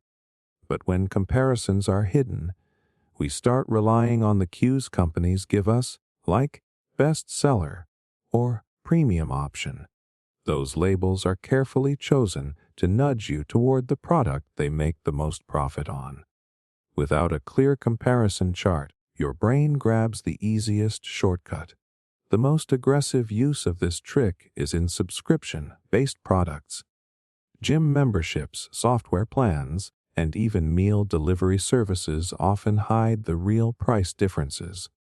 They give you vague feature descriptions like premium support or exclusive access, without telling you what those actually mean.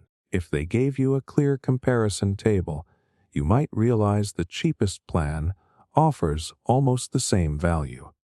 But they do not want that. They want confusion because confusion leads to higher spending.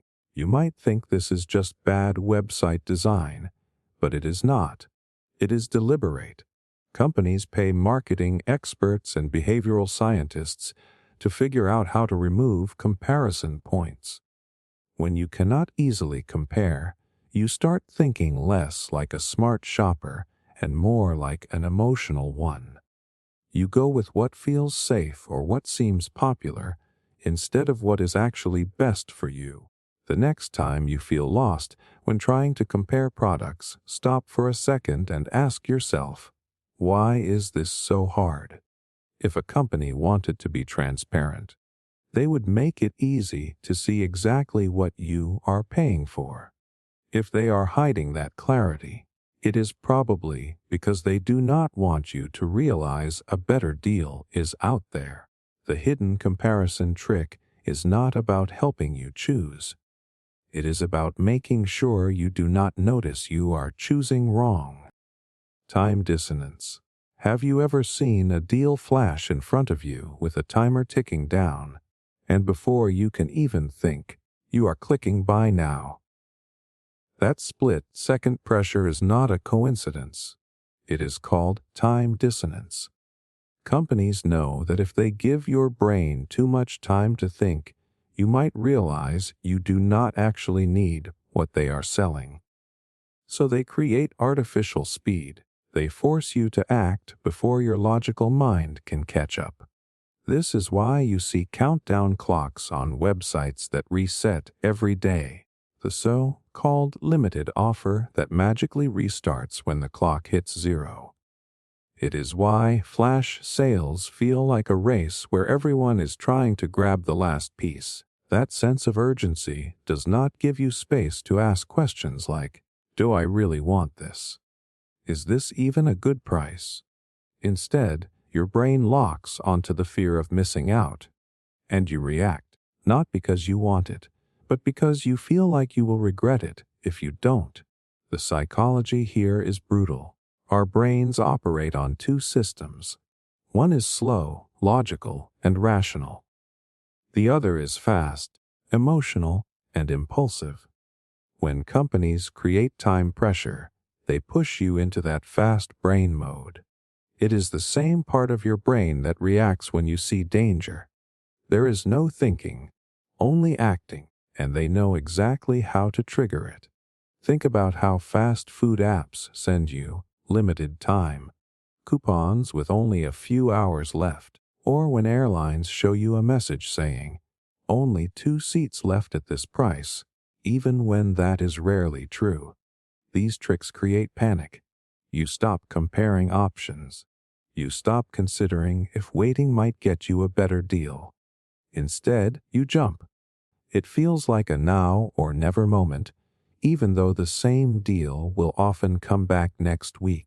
Ever been on a website where a small pop-up says, John from New York just purchased this product, or 12 people are looking at this item right now?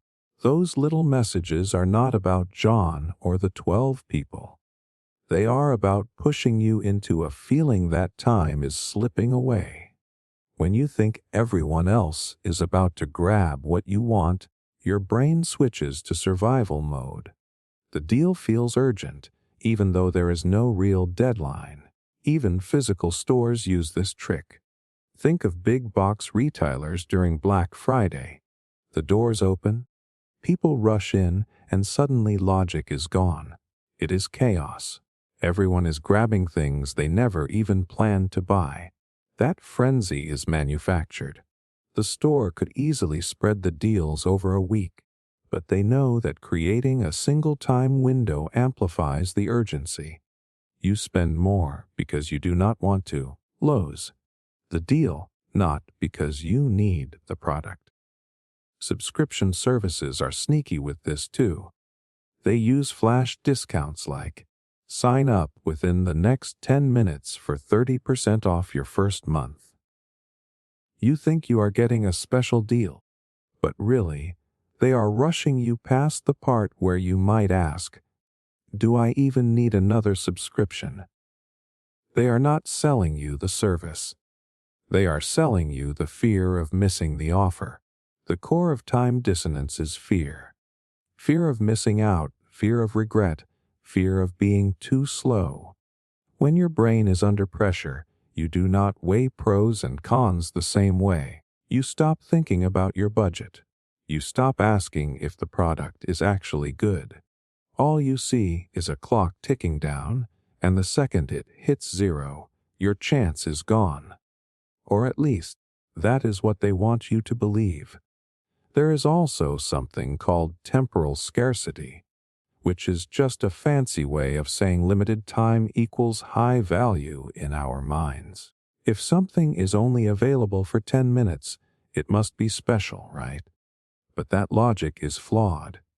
In reality, most of these deals are not unique at all.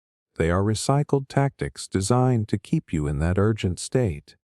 Even streaming platforms and online courses use this trick. They throw enrollment closes in 2 hours, banners on their pages, but if you come back next month, the same banner will be there. They count on you not noticing because the fear of losing out right now is louder than your ability to see the bigger picture. The worst part is that time dissonance feels natural. You think you made the choice because you wanted the product, but really, you made the choice because you did not have time to think of reasons not to. That is the genius of it. It is not about convincing you logically. It is about overwhelming you emotionally. The next time you see a flashing countdown, pause. Take a breath. If the deal is real, it will still be there when you are ready. If it is not, ask yourself, was it even worth buying in the first place? Because the truth is, if a product needs to rush you to make a decision, it might not be as great as they want you to believe. Time pressure is rarely about value. It is about control. The Upgrade Mirage. Ever notice how the basic version of something feels so underwhelming that you almost feel embarrassed to pick it? That is not an accident. Companies intentionally design their base products to feel incomplete, almost broken, so that the premium version feels like the only real option. They are not just offering upgrades. They are manufacturing frustration, building a trap where the cheapest choice feels like a downgrade to your life. Think about airline seats. The economy section is not just cramped by coincidence. Airlines know that if the base experience is uncomfortable enough, you will start considering paying extra for a little more legroom or an earlier boarding group. And that little extra. It is not luxury. It is just what should have been a normal, decent experience to begin with. The upgrade feels like relief, not indulgence. That is how the game is played. This trick is everywhere in tech. Ever tried using the free version of a popular app? It is loaded with ads, painfully slow, missing key features that make it almost unusable. The premium version magically solves all these problems, and you feel like you are upgrading to something better. But what if I told you those problems were designed to push you there? The free version is a sandbox of frustration. It is not meant to satisfy you.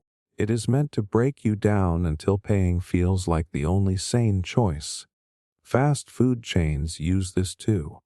The small drink is almost laughably tiny. The small fries barely fill the box, so you go for the medium or large without thinking twice. It is not that you wanted more.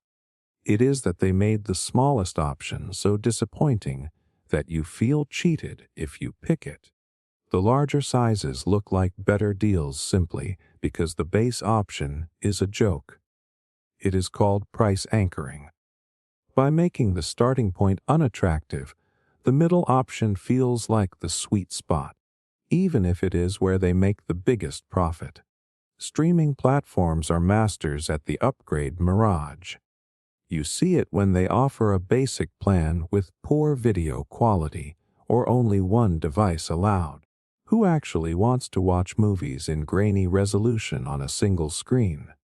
They set the bar so low that paying more for HD and multiple devices feels like common sense, even though high-quality streaming costs them almost nothing extra. It is not about delivering more value. It is about making the base plan feel like a punishment so that the upgrade feels like freedom. The psychology behind this is simple but brutal. Humans hate losing. We hate feeling like we are settling for less.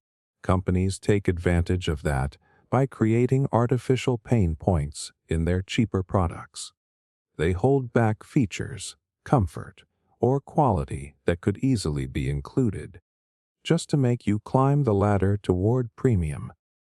And once you buy the upgrade, you feel relief. You even convince yourself it was worth it, because no one wants to admit they got tricked into paying for what should have been the baseline all along. Here is something that might shock you. Some brands intentionally add flaws to lower-tier products to steer you toward higher tiers. Car manufacturers, for example, sometimes release base models that feel cheap on purpose. The material choices, the missing features, the lack of sound insulation, it all makes you crave the next trim level. And guess what? The cost difference to the company between the base and premium version is tiny compared to the price difference you pay. The upgrade is mostly profit, engineered by design. It is the same with electronics. How many times have you seen a smartphone with a base storage option so small it is basically useless? You know you will fill it up in a week, which pushes you to spend more on a larger storage model. That tiny jump in storage costs the company almost nothing, but it forces you into spending an extra $100. It is not a real upgrade. It is a psychological one. You feel like you are buying better technology, but really, you are just paying to escape a limitation they created. Even subscription services play this game. They start you on a plan that is free or cheap, but constantly nudges you with locked content, annoying reminders, or limited access. It is like being teased with the full experience, but only being allowed to smell the food without taking a bite. You are not choosing premium because you want luxury. You are choosing it to stop feeling deprived. What makes this trick so sneaky is that it feels normal now. We are used to thinking of premium as better, but in reality, premium is just what the basic version should have been in the first place. They deliberately set the baseline so low that paying extra feels like leveling up, when all you are really doing is buying back what they intentionally took away. The next time you see an upgrade option, stop and ask yourself a simple question. Did I just get offered something genuinely better, or was the base experience sabotaged to make me feel this way? Once you see it, you cannot unsee it. You realize that a lot of what we call premium is just the illusion of choice. The upgrade is not always a reward. Sometimes, it is just the company winning a game you never agreed to play. Subtle texture illusion. Have you ever picked up a product and, without even realizing why, thought this feels expensive? Chances are, it had nothing to do with what the product actually does, and everything to do with how it feels, or even just how it looks like it would feel. Companies have mastered the art of creating the illusion of quality through texture. A simple matte finish or a rough, grainy surface can make something seem premium, even if the product underneath is exactly the same as a glossy, cheaper version. Matte packaging is everywhere now. Look at high-end tech boxes, luxury skincare bottles, or even coffee bags from artisanal brands. The moment you see that smooth, non-reflective surface, your brain associates it with sophistication. It feels intentional, minimal, almost like the product is too confident to shout at you. That quiet, refined texture whispers quality. And the wild part, most of the time, matte finishes cost the company just a few cents more to produce.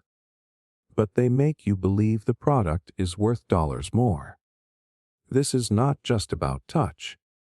Your brain reacts to how textures look even through a screen. Studies on visual perception show that we instinctively associate matte or textured finishes with durability and richness, while glossy surfaces often feel cheap or mass-produced. Think of cheap plastic toys or dollar store packaging, shiny, reflective, and screaming low cost. Now compare that to a high-end perfume box with that soft, velvety matte coating. You do not even have to touch it to feel the difference. The food industry plays this game all the time.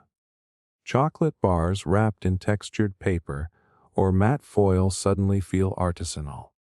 Even wine bottles use this trick with rougher paper labels or embossed lettering, so that when your fingers run across the surface, you subconsciously think this must be crafted with care. It is all about engaging your senses in a way that makes you feel like the product is rare or carefully made, even when it rolled off the same assembly line as a dozen cheaper options. One of the cleverest parts of the subtle texture illusion is that it does not just make things look premium. It makes them feel more trustworthy. A matte surface does not reflect light in the same way, so your brain reads it as more natural, less fake. Gloss can sometimes feel artificial or overproduced, like someone is trying too hard. Matte feels restrained, confident, like the brand is saying we do not need to blind you with shine, because we know this product speaks for itself. That confidence sells. Think of tech brands like Apple. When you get one of their products, the box is thick, smooth, and slightly textured. It is almost an experience just sliding the lid off. That moment of unboxing feels luxurious, but it is all designed. If the same phone came in a thin, glossy, cheap-looking package, you would subconsciously feel like the product itself was less valuable, even though nothing inside changed. The packaging primes your brain to expect quality, so when you hold the actual device, you believe it is worth every dollar you spent.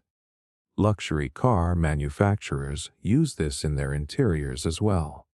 Look at the dashboards, the steering wheels, the buttons. They avoid shiny plastic because shiny plastic screams cheap. Instead, they use matte finishes, soft, touch materials, and subtle textures that feel solid under your fingertips. You could take the same car and swap out the surfaces with smooth, reflective plastic, and suddenly the whole experience would feel budget, even if the engine and performance were identical. What makes this trick so powerful is that it is almost invisible. You do not stop and think, "Wow, I love how matte this is." It happens beneath the surface of your awareness. You just feel that something is better, richer, more considered. It taps into something primal. We associate texture with authenticity, with craftsmanship. Our ancestors judged quality by touch, how soft, rough, or sturdy something felt. Brands have learned to hack that instinct with visual and tactile cues that tell your brain this is special. But here is the twist. Matte or textured finishes do not always mean better quality. Sometimes they are literally just cheap coatings added to cheap products to create a perception of value. A cardboard box with a textured finish does not mean the product inside is superior. It just means the company knows you will think it is, and you might pay double for it without even realizing why. Think about your last high-end purchase. Was it the product itself that sold you, or was it how it looked and felt when you first encountered it? The sound of the box lid sliding open, the feel of the texture under your fingers, the weight of the packaging. It all works together to make you believe you are holding something rare. But that belief is manufactured. The next time you pick up a product that feels premium, pay attention to your reaction. Would it feel as high, And if it were wrapped in shiny plastic or cheap cardboard? Probably not. The subtle texture illusion is so powerful because it bypasses logic. It speaks directly to your senses and emotions. And once you realize how easily it manipulates you, you start to see the game for what it really is. A sensory trick that sells you a feeling, not necessarily a better product. Imaginary Lineage. You have probably seen it on packaging, established in 1890 or since 1905, printed in bold letters, making you feel like this brand has been trusted for over a century. But here is the shocking truth. A lot of those stories are completely made up or wildly exaggerated. Some of these companies did not even exist 5 years ago. The fake history is there for one reason: to make you feel like you are buying into tradition, heritage, and trust, even when there is none. Think about how powerful that message is. When you see a date like 1890, your brain instantly pictures a company that has stood the test of time, perfected its craft, and earned respect across generations. You imagine artisans in dusty workshops, passing their knowledge down through family lines. That mental image makes you trust the product without questioning it. But the sad reality is that a marketing team might have simply decided that an old year slapped on a label makes everything feel more authentic. Why does this work so well? Because we are wired to value experience and legacy. We believe that something old and established must be better than something new and untested. It feels safer. It feels like the brand has been through decades of trial and error to create something exceptional. Marketers know this instinct, and they weaponize it. They build fictional histories because they know you will not look them up. You see a bottle of whiskey that claims it is based on a recipe from 1887, and your brain fills in all the blanks. You believe you are drinking history, when in reality, you are sipping a product designed in a modern factory last year.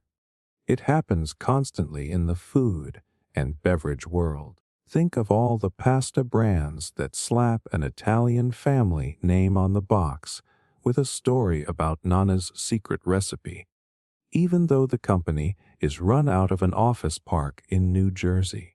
Or craft beer brands that create elaborate tales about founding fathers, monks, or pioneers who never actually existed.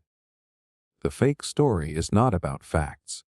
It is about creating an emotional connection that makes you feel like the brand has soul. Clothing companies do this too. You will see a label that proudly says Outfitting Adventurers since 1912, but when you dig, you find out the brand launched in 2015, and their entire heritage is just a logo designed to look old. Even tech companies, something as modern as headphones or speakers, sometimes invent legacy stories about being inspired by master engineers or long-lost factories, just to make the product seem more iconic. The psychology behind this is simple. We trust time. We trust tradition. When something feels like it has been around for generations, we assume it has to be good, or it would not have survived. So brands fake history to hijack that trust. It is like giving themselves instant credibility, as if they have earned their place in the market when in reality, they have not done the work. One of the most fascinating parts of this trick is how rarely we question it. If a brand tells you they have been crafting something for over 100 years, how often do you actually check? Probably never. You take the story at face value, because who would lie about something so specific? And that is exactly why it works. It is not just marketing. It is theater. It is a costume designed to make you feel like you are part of something legendary. Luxury brands thrive on this illusion. High-end watch companies, for example, often lean into grand historical narratives about being worn by royalty or surviving wars, even if their current models have nothing to do with that past. The goal is not to prove history, it is to sell prestige. They want you to feel like you are wearing a piece of time itself, even if the company's real history is as shallow as a startup pitch deck. This is not always outright lying, though sometimes it is. Some brands use vague language like inspired by traditions since 1890, which technically means nothing. Others buy small defunct companies with real historical roots, just so they can claim the old founding date as their own. It is a sneaky way to inherit history they never lived through, all to make the modern product seem timeless. The next time you pick up something with a date or a backstory on it, ask yourself, does this really matter? Or is it just there to manipulate how I feel? Would I still trust this brand if I knew they were only 2 years old? The truth is, quality does not need fake history. A great product can stand on its own. But companies know that when you see a rich, romantic origin story, you stop thinking critically. You start imagining that buying this thing connects you to something bigger, something that has lasted for generations, and that is the real magic of imaginary lineage. It is not selling you a product. It is selling you a myth, a story that feels too good to question. And in the end, that story might be the only reason you are willing to pay more. Zero risk trick. You know that warm, safe feeling you get when a company proudly tells you, full refund guaranteed, no questions asked. It feels like a safety net, like you cannot lose. That is the zero risk trick. Companies know that if they make you feel like there is absolutely no danger in buying, you are far more likely to click that buy button. But here is the catch. Most of the time, those generous return policies are designed to sound better than they really are. The psychology behind this is sneaky but powerful. Humans hate risk. We are wired to avoid loss at all costs. So when a brand makes a big show of saying, "You have nothing to lose," your brain relaxes. The decision feels easy because, in your mind, even if you regret it, you can just send it back and get your money. But the truth? Many companies are betting on the fact that you will not actually bother. Take online shopping.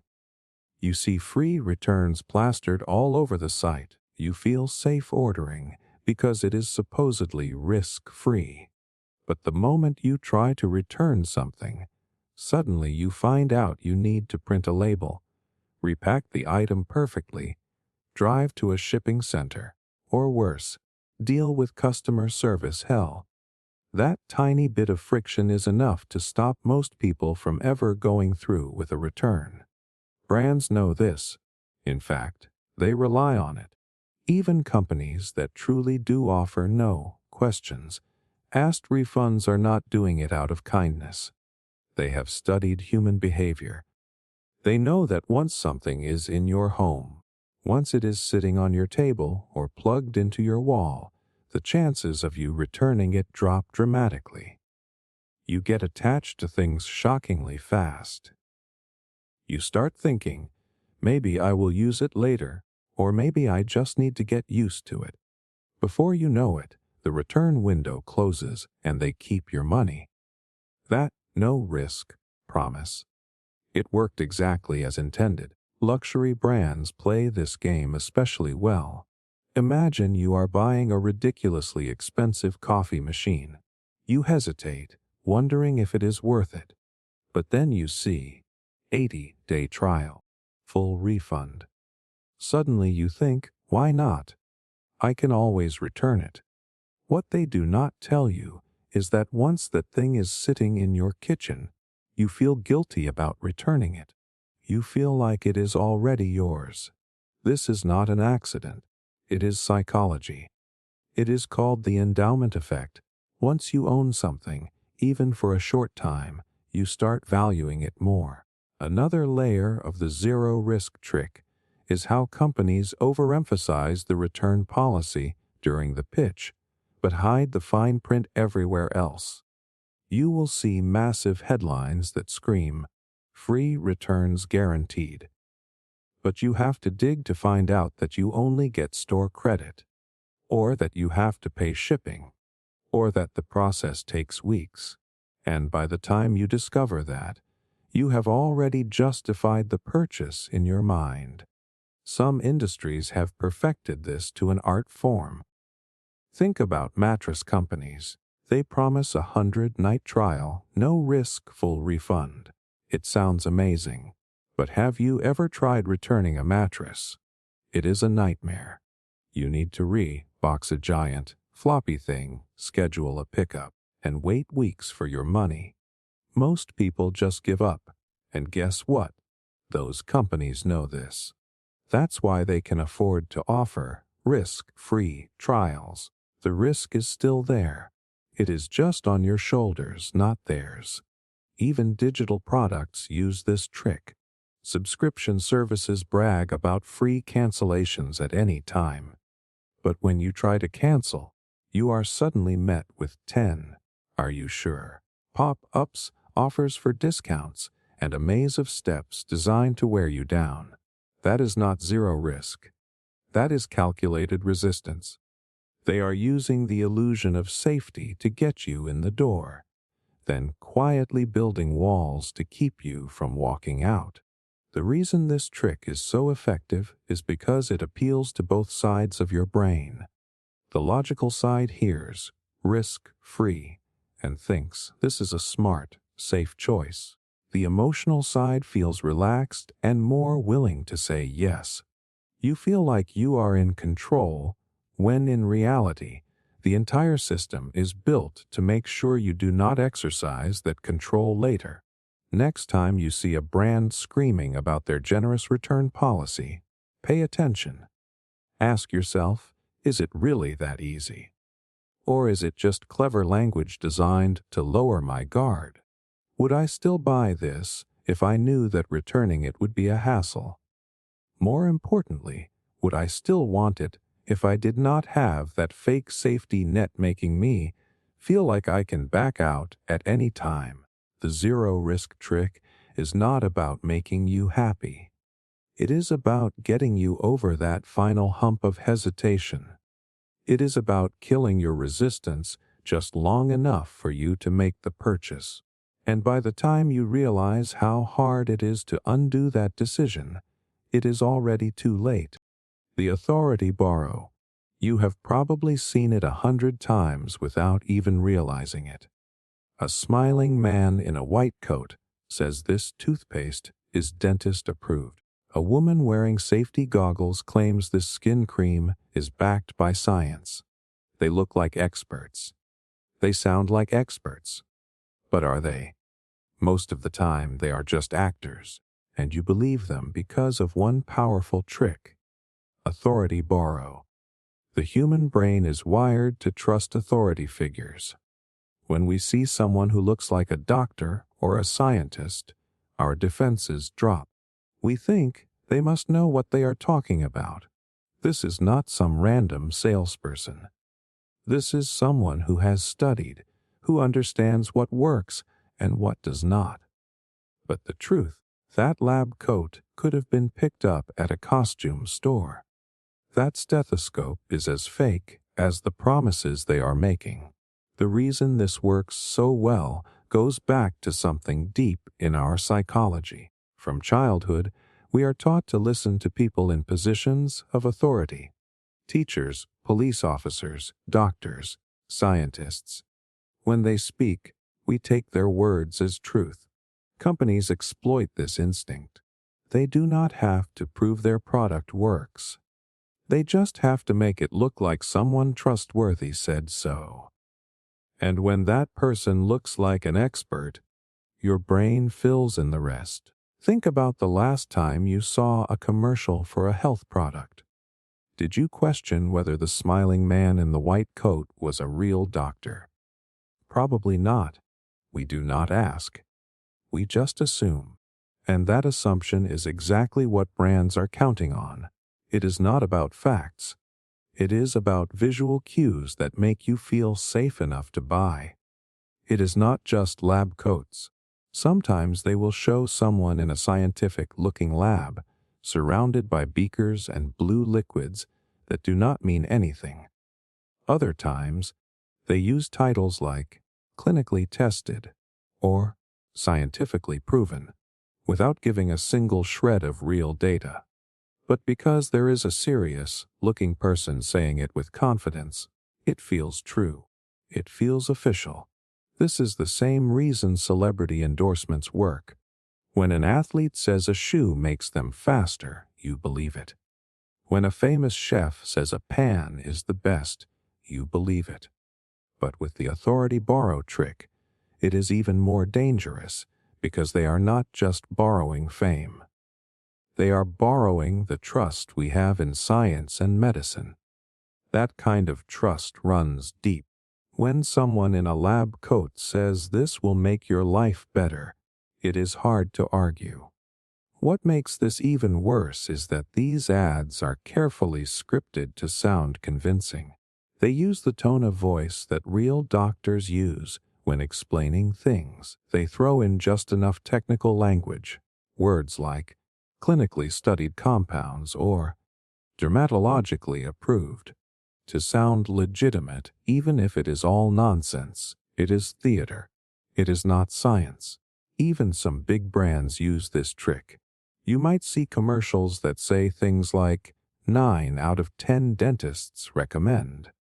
But if you dig into it, that statement is based on vague surveys or even flat-out marketing spin. And here is the thing. You are not going to call up 10 dentists to fact-check it. You just accept it because, well, if 10 dentists said so, it must be good. It feels safer than making the decision alone. The authority borrow trick shows up outside of health and beauty too. Think about cleaning products. How many times have you seen an actor in a white coat walk through a home and point out invisible germs? Or tech companies showcasing someone who looks like an engineer explaining why their device is faster or smarter? You do not know if they are real experts, and that uncertainty is exactly what they are counting on. Here is the uncomfortable truth. Real experts are rarely the ones selling you something. The moment someone is being paid to promote a product, their objectivity is compromised. That is why these ads need costumes, sets, and scripts. They need to create the illusion of authority, because the real thing would not play along. Next time you see an ad with someone in a lab coat, take a second to pause. Ask yourself, would I believe this claim if that person were just wearing a T-shirt? Would I still trust this if they were not standing in a fake lab? Authority is not about appearances. Real trust is earned through proof, not costumes. The authority borrow trick is dangerous because it makes you feel like you are making an informed choice when really you are just being nudged by visual cues. It is not about giving you facts. It is about giving you a feeling. That feeling of safety, of certainty, of trusting the expert in the room. Except that expert is often just a hired face reading lines. When you learn to spot this trick, it is like pulling back the curtain. You realize how many times you have fallen for it. You realize how easily trust can be manufactured. And once you see it, you will never look at a white coat the same way again. Hidden negative space. Have you ever stared at a logo or an ad and felt something about it just felt right? Maybe it felt clean, trustworthy, or even calming, and you could not explain why. That is not an accident. Brands use something called hidden negative space, and it is a subtle trick that plays directly with your subconscious. It is not just about what you see. It is about what you do not see, the empty spaces that quietly shape how you feel. Think about the FedEx logo. Most people never notice that tiny arrow formed between the letters E and X, but once you see it, you cannot unsee it. That arrow sends a silent message of precision, speed, and direction, all without saying a word. Now, imagine that same psychological power applied not just to logos, but to the way products are marketed to you. Companies use empty space, shapes, and hidden imagery to link their products with feelings of safety, reliability, or trust, and you never even realize it. The human brain loves simplicity. When something feels uncluttered and well balanced, it feels safe. It feels like someone thought it through, like you can trust it. Negative space, those empty, quiet areas around the main subject, creates this feeling of order. But here is where it gets sneaky. Brands use negative space to hide shapes or symbols that your brain picks up on subconsciously. You might not notice the outline of a shield or a heart in the background, but your brain registers it as safety and care. Take health and wellness brands. Many of them deliberately create packaging where the empty space around the logo forms soft, round shapes. Shapes that resemble protection, like a bubble around you. Even if you never see it consciously, it makes you feel like the product is gentle, safe, and trustworthy. Cleaning products use this trick all the time. Look at their labels and you will find curves, swoops, and open spaces that feel almost hospital clean. That feeling makes you trust the product more, even if you have no idea why. Another example. Tech companies. Apple is a master of this. Their product ads are drenched in negative space. Big, clean backgrounds with just a single device in the middle. What does that say to your brain? It says this is premium, this is safe, this is easy to use. It is not overwhelming. It is not cluttered. And because your brain is already overloaded with choices and noise in daily life, that simplicity feels like a relief. It feels like a safe choice. But the hidden part of negative space goes even deeper. Designers often use it to embed symbols of trust right into the product imagery. It could be as simple as the outline of a home, a soft shield shape, or even something that vaguely resembles a handshake. You might not see it at first glance, but your brain catches it. Humans are wired to find meaning in shapes and patterns. Our minds are constantly connecting dots, even when we do not realize it. Brands exploit that. And then there is color. Negative space is often paired with colors that make you feel something without you noticing. White space with soft blues, for example, immediately feels calm and clean, like a hospital or a spa. Add a hint of green and it feels natural and safe, like the product cares about your health. This is not random. Every curve, every gap, every shade of white space is a calculated move to make you feel something that words could never say. It is easy to think, so what? It is just design. But here is the truth. Design is not decoration. It is manipulation. When you feel like you can trust a brand simply because the packaging looks calm and open, that is not by chance. That feeling is manufactured. Companies spend millions studying how small shapes and spaces trigger emotional responses. They know that if you feel safe when looking at a product, you are far more likely to buy it without questioning. Think about it. How many times have you gravitated toward a product on the shelf just because it looked clean or reliable, even before you read the label? That pull you felt was not logic. It was your subconscious reacting to design choices made months, maybe years, before that package even reached your hands. Once you start noticing hidden negative space, it is everywhere. Insurance companies love to use it.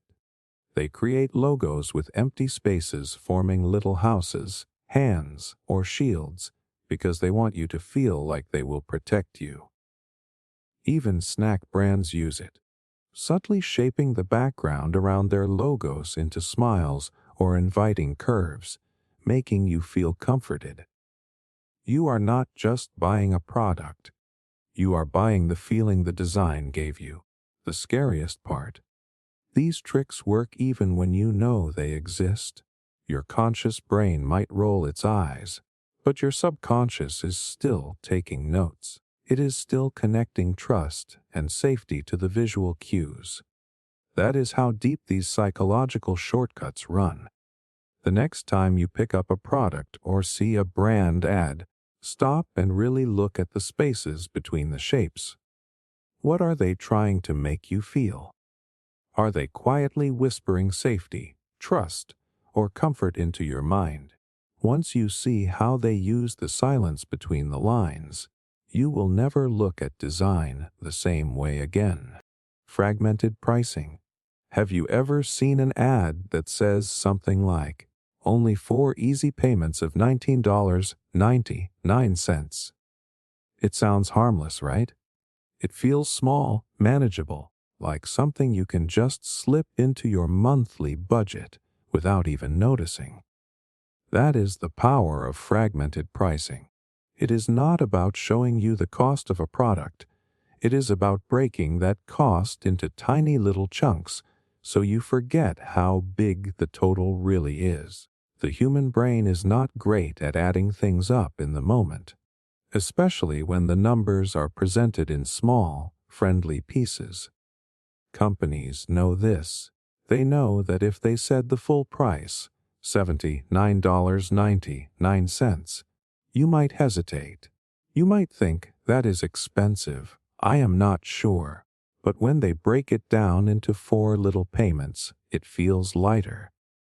It feels like nothing. It tricks your brain into focusing on the small now instead of the big later. This trick taps into something called mental accounting. We naturally separate costs in our minds rather than seeing the full picture. A single large number feels heavy and painful, but several smaller numbers feel like less of a burden, even if they add up to more. That is why installment plans, payment options, and even subscription models work so well. They are designed to make you think, "Oh, it is just $20.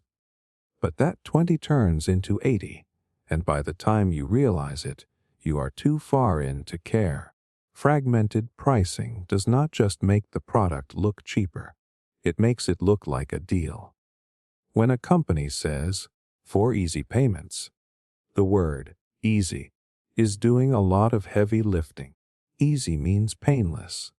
Easy means you barely notice the money leaving your account. Easy means you do not have to think about the full price because it is tucked away in the future. And future you, that person will deal with it later. Right now, it feels like you are barely spending anything at all. Think about infomercials. They are the masters of this trick. You will almost never hear them say, "This product is $80. Instead, they say, "You can own this for just 4 payments of $19.99. And then they throw in a bonus to make it feel like you are getting even more for less. They know that if you mentally add those payments up, you will see the real price. So they make sure you never think about the total. They keep your focus locked on the tiny, bite-sized number. The subscription economy takes this to a whole new level. Instead of 4 payments, they give you endless payments. $10 here, $15 there. It all feels small. But stack up a few subscriptions and suddenly you are spending hundreds every year without even noticing. That is not a bug. It is the entire strategy. They do not want you to think in terms of total cost.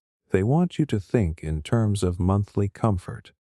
Even big ticket items like cars use this trick. How many times have you seen a car commercial that says, "Drive away today for just $250 a month"? It sounds like a steal. It makes the car feel accessible. But they are not telling you the full price, the interest, or the long-term commitment. They know that if they gave you the full number, you might panic. Fragmenting it into monthly payments lets you feel like you are making a smaller decision than you really are. What makes fragmented pricing even more dangerous is how it messes with our perception of value. If you are told something costs $80, you compare it to other $80 options. But if it is 4 payments of $20, you compare it to things that cost $20.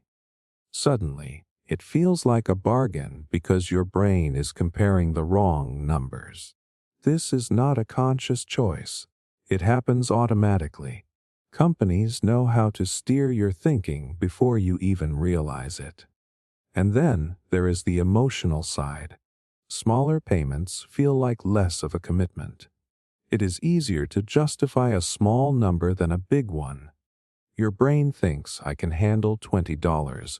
That is no big deal." But multiply that by 4 or 12 or 24, and you are spending way more than you planned. By the time the payments are done, you have long forgotten how much you actually paid. That forgetfulness is part of the game. Next time you see easy payments in an ad, do something most people never do. Stop and add it up. What is the real cost here? Would you still buy it if they just told you the full price up front?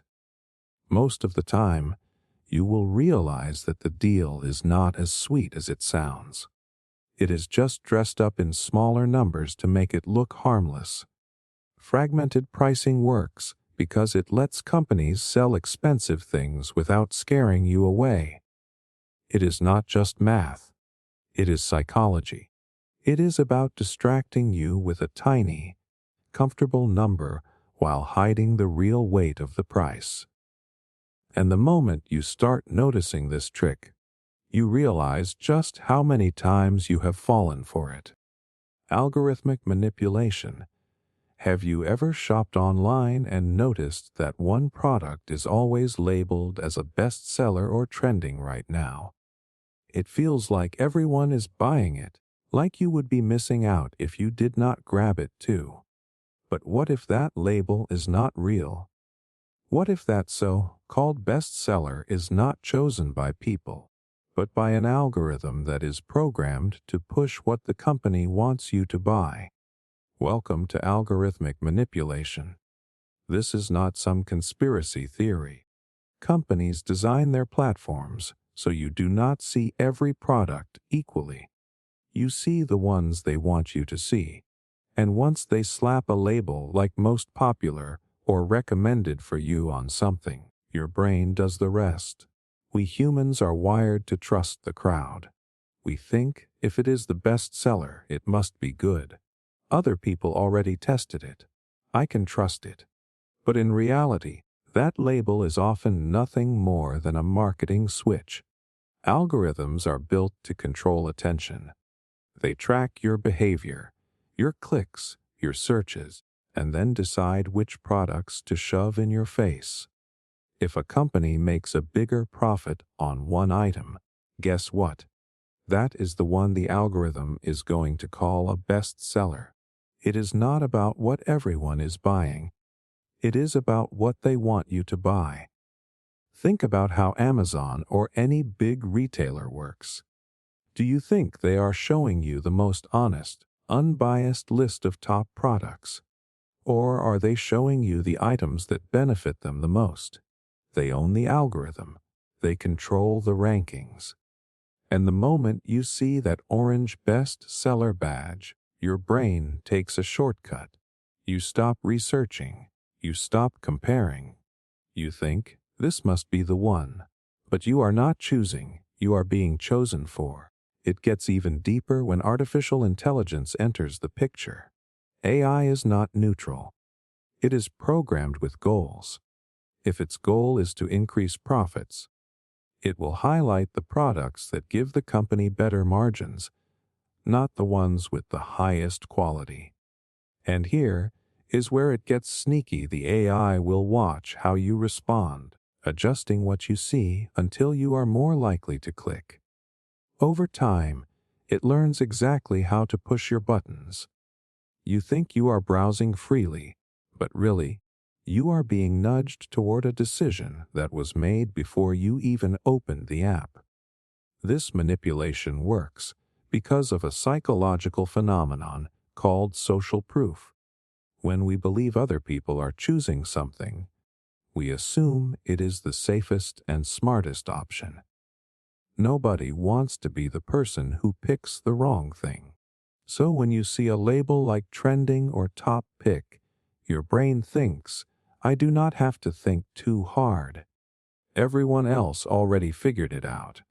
That little badge reduces your fear of making the wrong choice, and companies know that fear is the only thing standing between you and a purchase. But here is the uncomfortable truth. Sometimes those bestseller tags are not just algorithmic. They are completely fake. A company can label any product as top-rated or trending with zero data to back it up. You will not know. They do not have to show you the actual numbers, and because the algorithm keeps that product front and center, you assume its popularity must be real. It is not. It is manufactured. This is the same reason fake scarcity works. When you see a message like, only 3 left in stock, or 30 people are looking at this right now, it triggers a sense of urgency. It makes you think, people are grabbing this fast. I need to get it before it is gone. Whether that number is real or not does not even matter. Your brain reacts to the story. Algorithmic manipulation is just a quieter, smarter version of that same trick. Even the reviews you see are shaped by this system. If an algorithm decides that a certain product needs to sell, it can push positive reviews to the top and bury negative ones. You will scroll through thinking everyone loves it, when in reality, you are only seeing a curated slice of the truth. It is like walking into a store where the salesman only shows you the items they want you to buy, but pretending you made the decision yourself. The scariest part is that we rarely question it. We think algorithms are neutral, like some invisible force that just knows what is good. But algorithms are designed by people with goals. Goals like making you spend more money faster. And the more you trust those little badges, the less you realize how carefully your choices are being engineered. Next time you are shopping online and you see a product labeled as bestseller or recommended, stop for a second. Ask yourself, who decided this? Was it a million people just like me? Or was it a line of code trying to steer me toward a higher priced option? The difference is huge, but the algorithm does not want you thinking that way.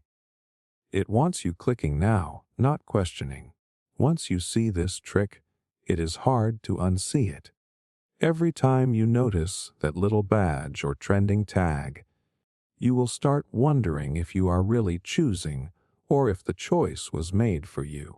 And the truth is, most of the time, you are not choosing at all. The algorithm already chose, and it never chose for your benefit. Feel-good donations. You have seen it before. A brand tells you that 1% of your purchase goes to charity. It feels good, right? You feel like you are not just buying a product. You are making a difference. Suddenly, spending $30 on a coffee tumbler or $70 on sneakers feels a little less selfish. That one line about giving back takes the sting out of the price. But here is the truth that so-called generosity is often just a marketing trick. Think about how small 1% really is. If you buy a $50 jacket, that means 50 cents is going to charity. 50 cents. Yet the company gets to look like a hero. They get to put a halo over their brand and make you feel like you are part of something bigger. Meanwhile, their profit margins are untouched. This is not about them giving. It is about them using your guilt as leverage. Why does this work so well? Because humans want to feel like good people. When we buy something expensive or unnecessary, a small part of us feels bad. We think, I do not really need this. Should I spend my money this way? That little voice of guilt is a problem for companies because guilt kills sales. So they flip the narrative. They tell you, do not feel guilty. You are helping. You are saving the planet. You are feeding hungry children. Suddenly, the act of buying something for yourself feels like charity. It is genius, but also manipulative. That 1% is a tiny cost to them, but it creates a massive shift in how you perceive the product. It is not just a coffee tumbler anymore. It is an eco-warrior tumbler.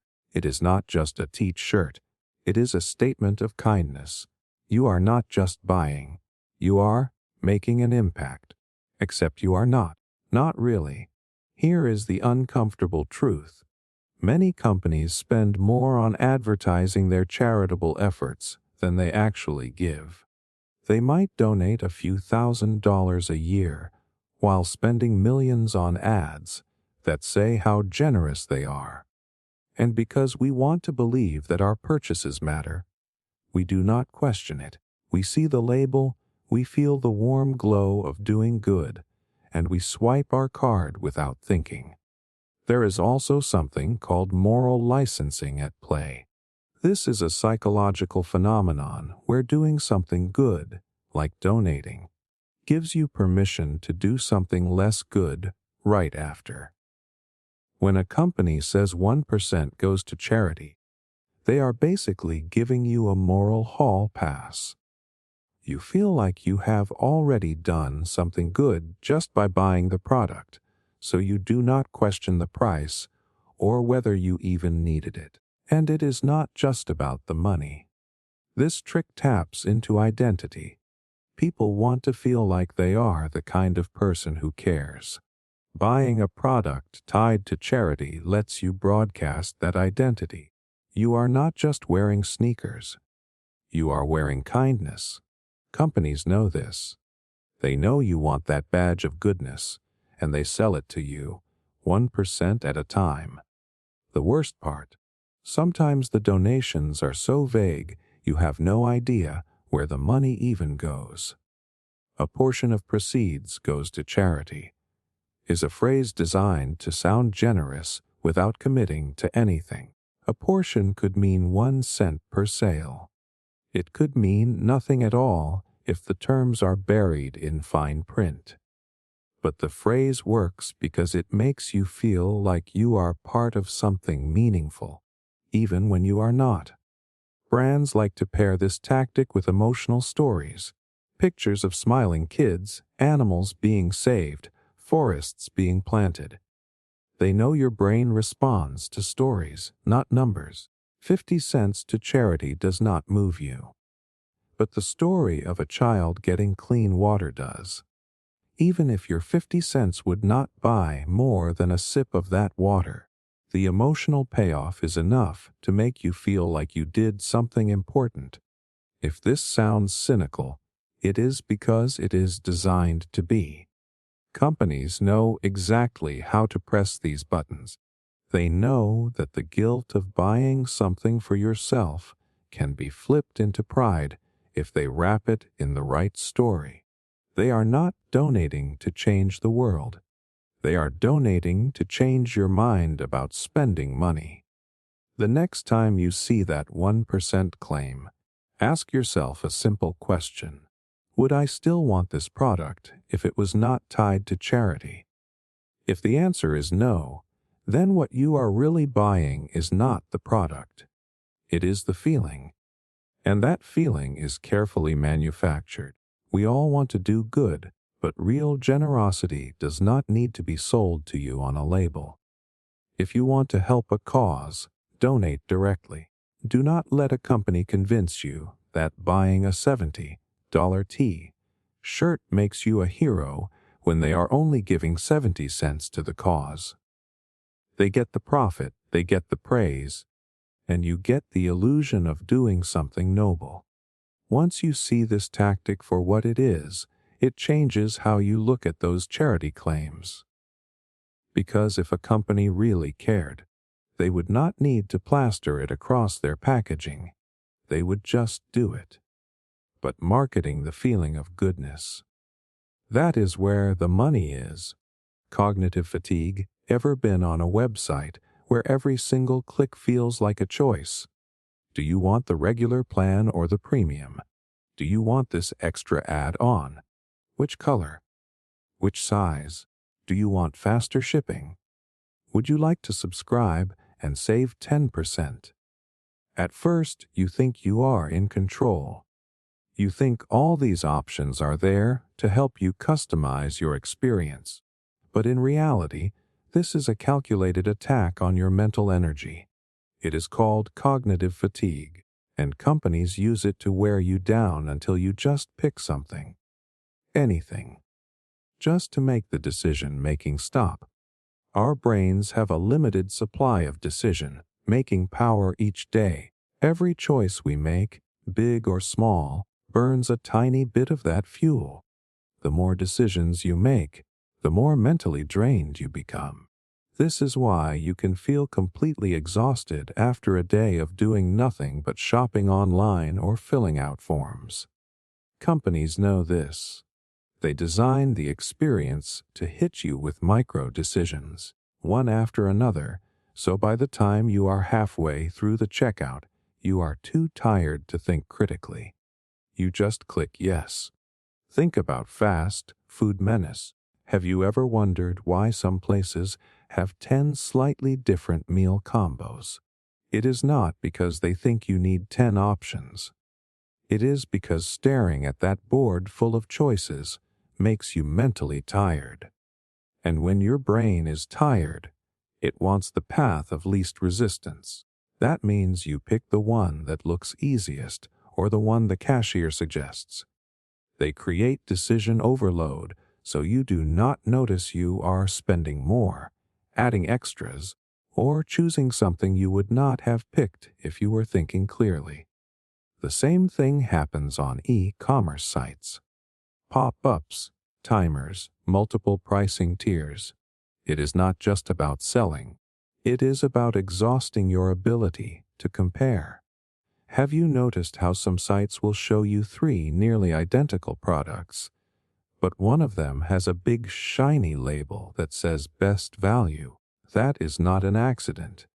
They know you are too tired to keep comparing every detail, so they give you a shortcut. Your brain grabs it, thinking, okay, that is the smart choice. But it is not really your choice anymore. It is the choice they designed for you. This tactic works because of something called decision fatigue. When you are mentally fresh, you weigh pros and cons. You think about price, quality, and whether you really need the product. But as your brain gets tired, it switches to autopilot. You go with what feels easiest. Companies bombard you with small decisions early in the process, so by the time you reach the big one, whether to buy or not, you are mentally out of gas. Subscription services are masters of this. Ever tried signing up for something like streaming or software? They make you pick between 3 or 4 tiers, each with slightly confusing differences. Do you want the basic, the standard, the premium, the ultimate? They are all described with vague terms like best for families or most popular. You are forced to keep clicking back and forth, comparing tiny features like how many screens you get or if you have ads. After 5 minutes of this, you are tired. You just click the middle one because it feels safe. Even brick and mortar stores use this. Ever walked through an aisle with 50 variations of the same product? Do you really need to stare at 12 different types of toothpaste? No, but they put them there for a reason. The longer you stand there trying to pick, the more likely you are to grab something without thinking. And guess what? The eye level shelf space, the one you grab from when you are too tired to bend down or reach up, is usually the product that makes the company the most money. The scary part is that cognitive fatigue is not just about buying. It is about breaking your resistance.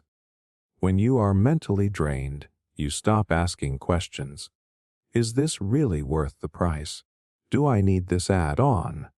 Should I keep looking for a better option? All those questions disappear. Your brain just wants relief. And the easiest way to get relief is to click buy now. This is why so many websites have endless pop-ups and extra offers during checkout. Would you like to add protection for only $5? Do you want an extended warranty? Should we include a surprise bonus for $9.99?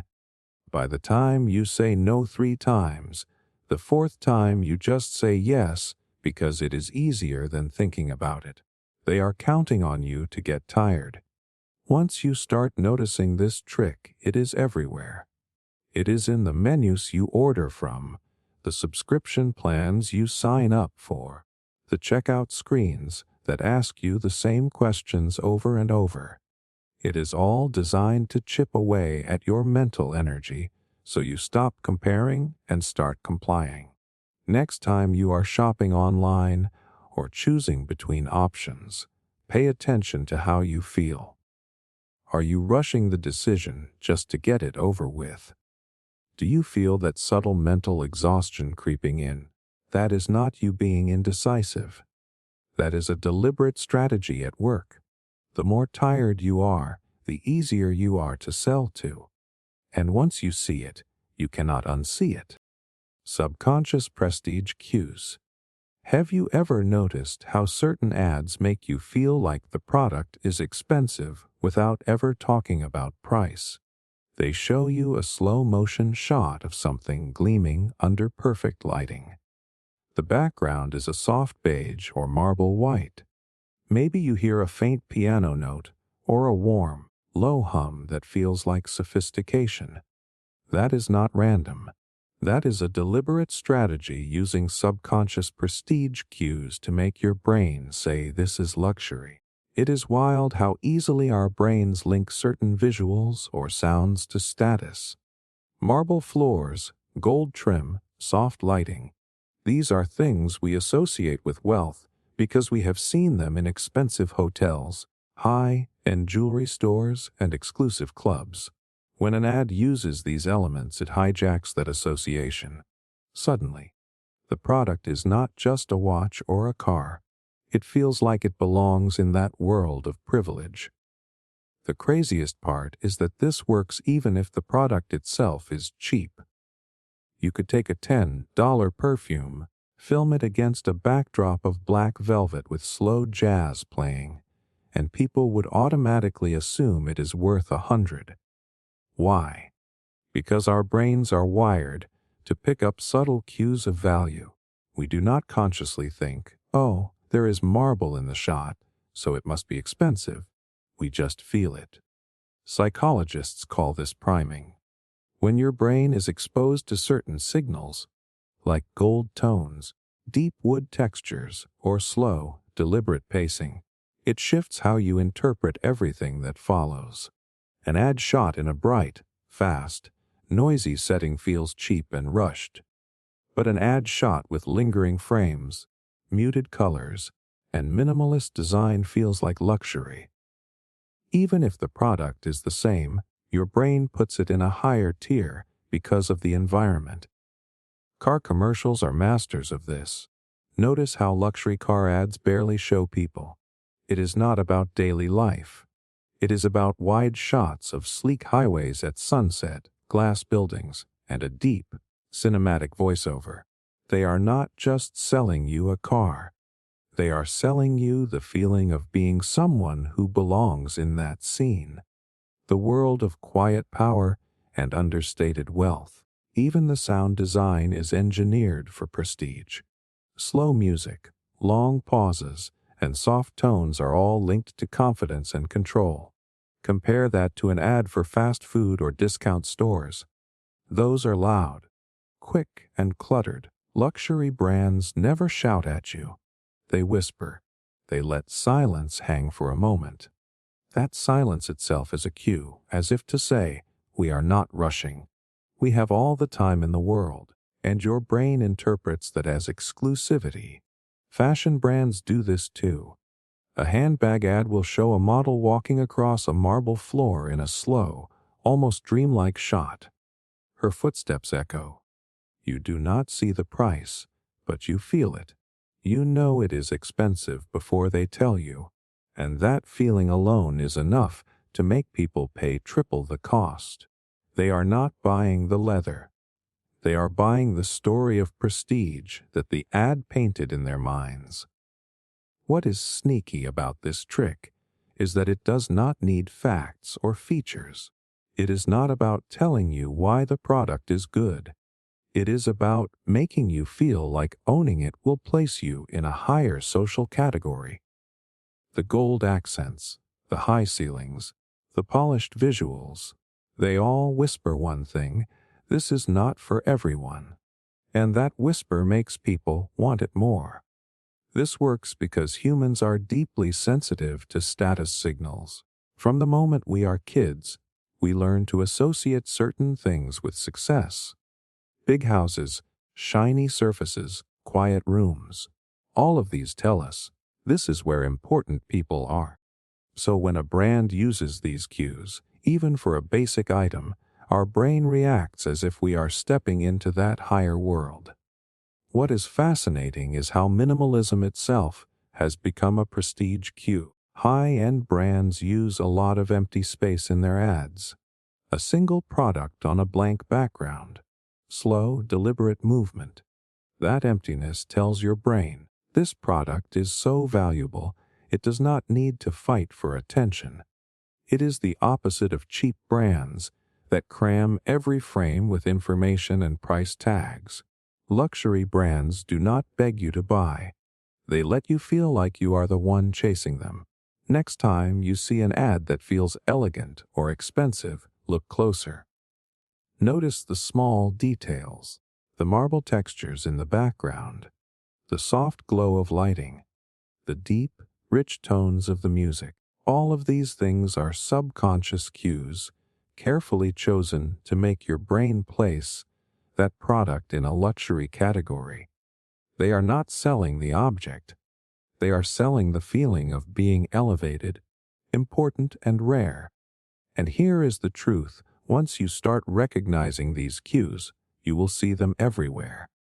That slow, motion shot of liquid pouring into a glass, the gold highlights on a product box, the camera lingering just long enough to make you feel like you are savoring something special. It is all designed to bypass logic and hit your instincts. They know you do not want to just buy something. You want to feel like you are buying into a better version of yourself.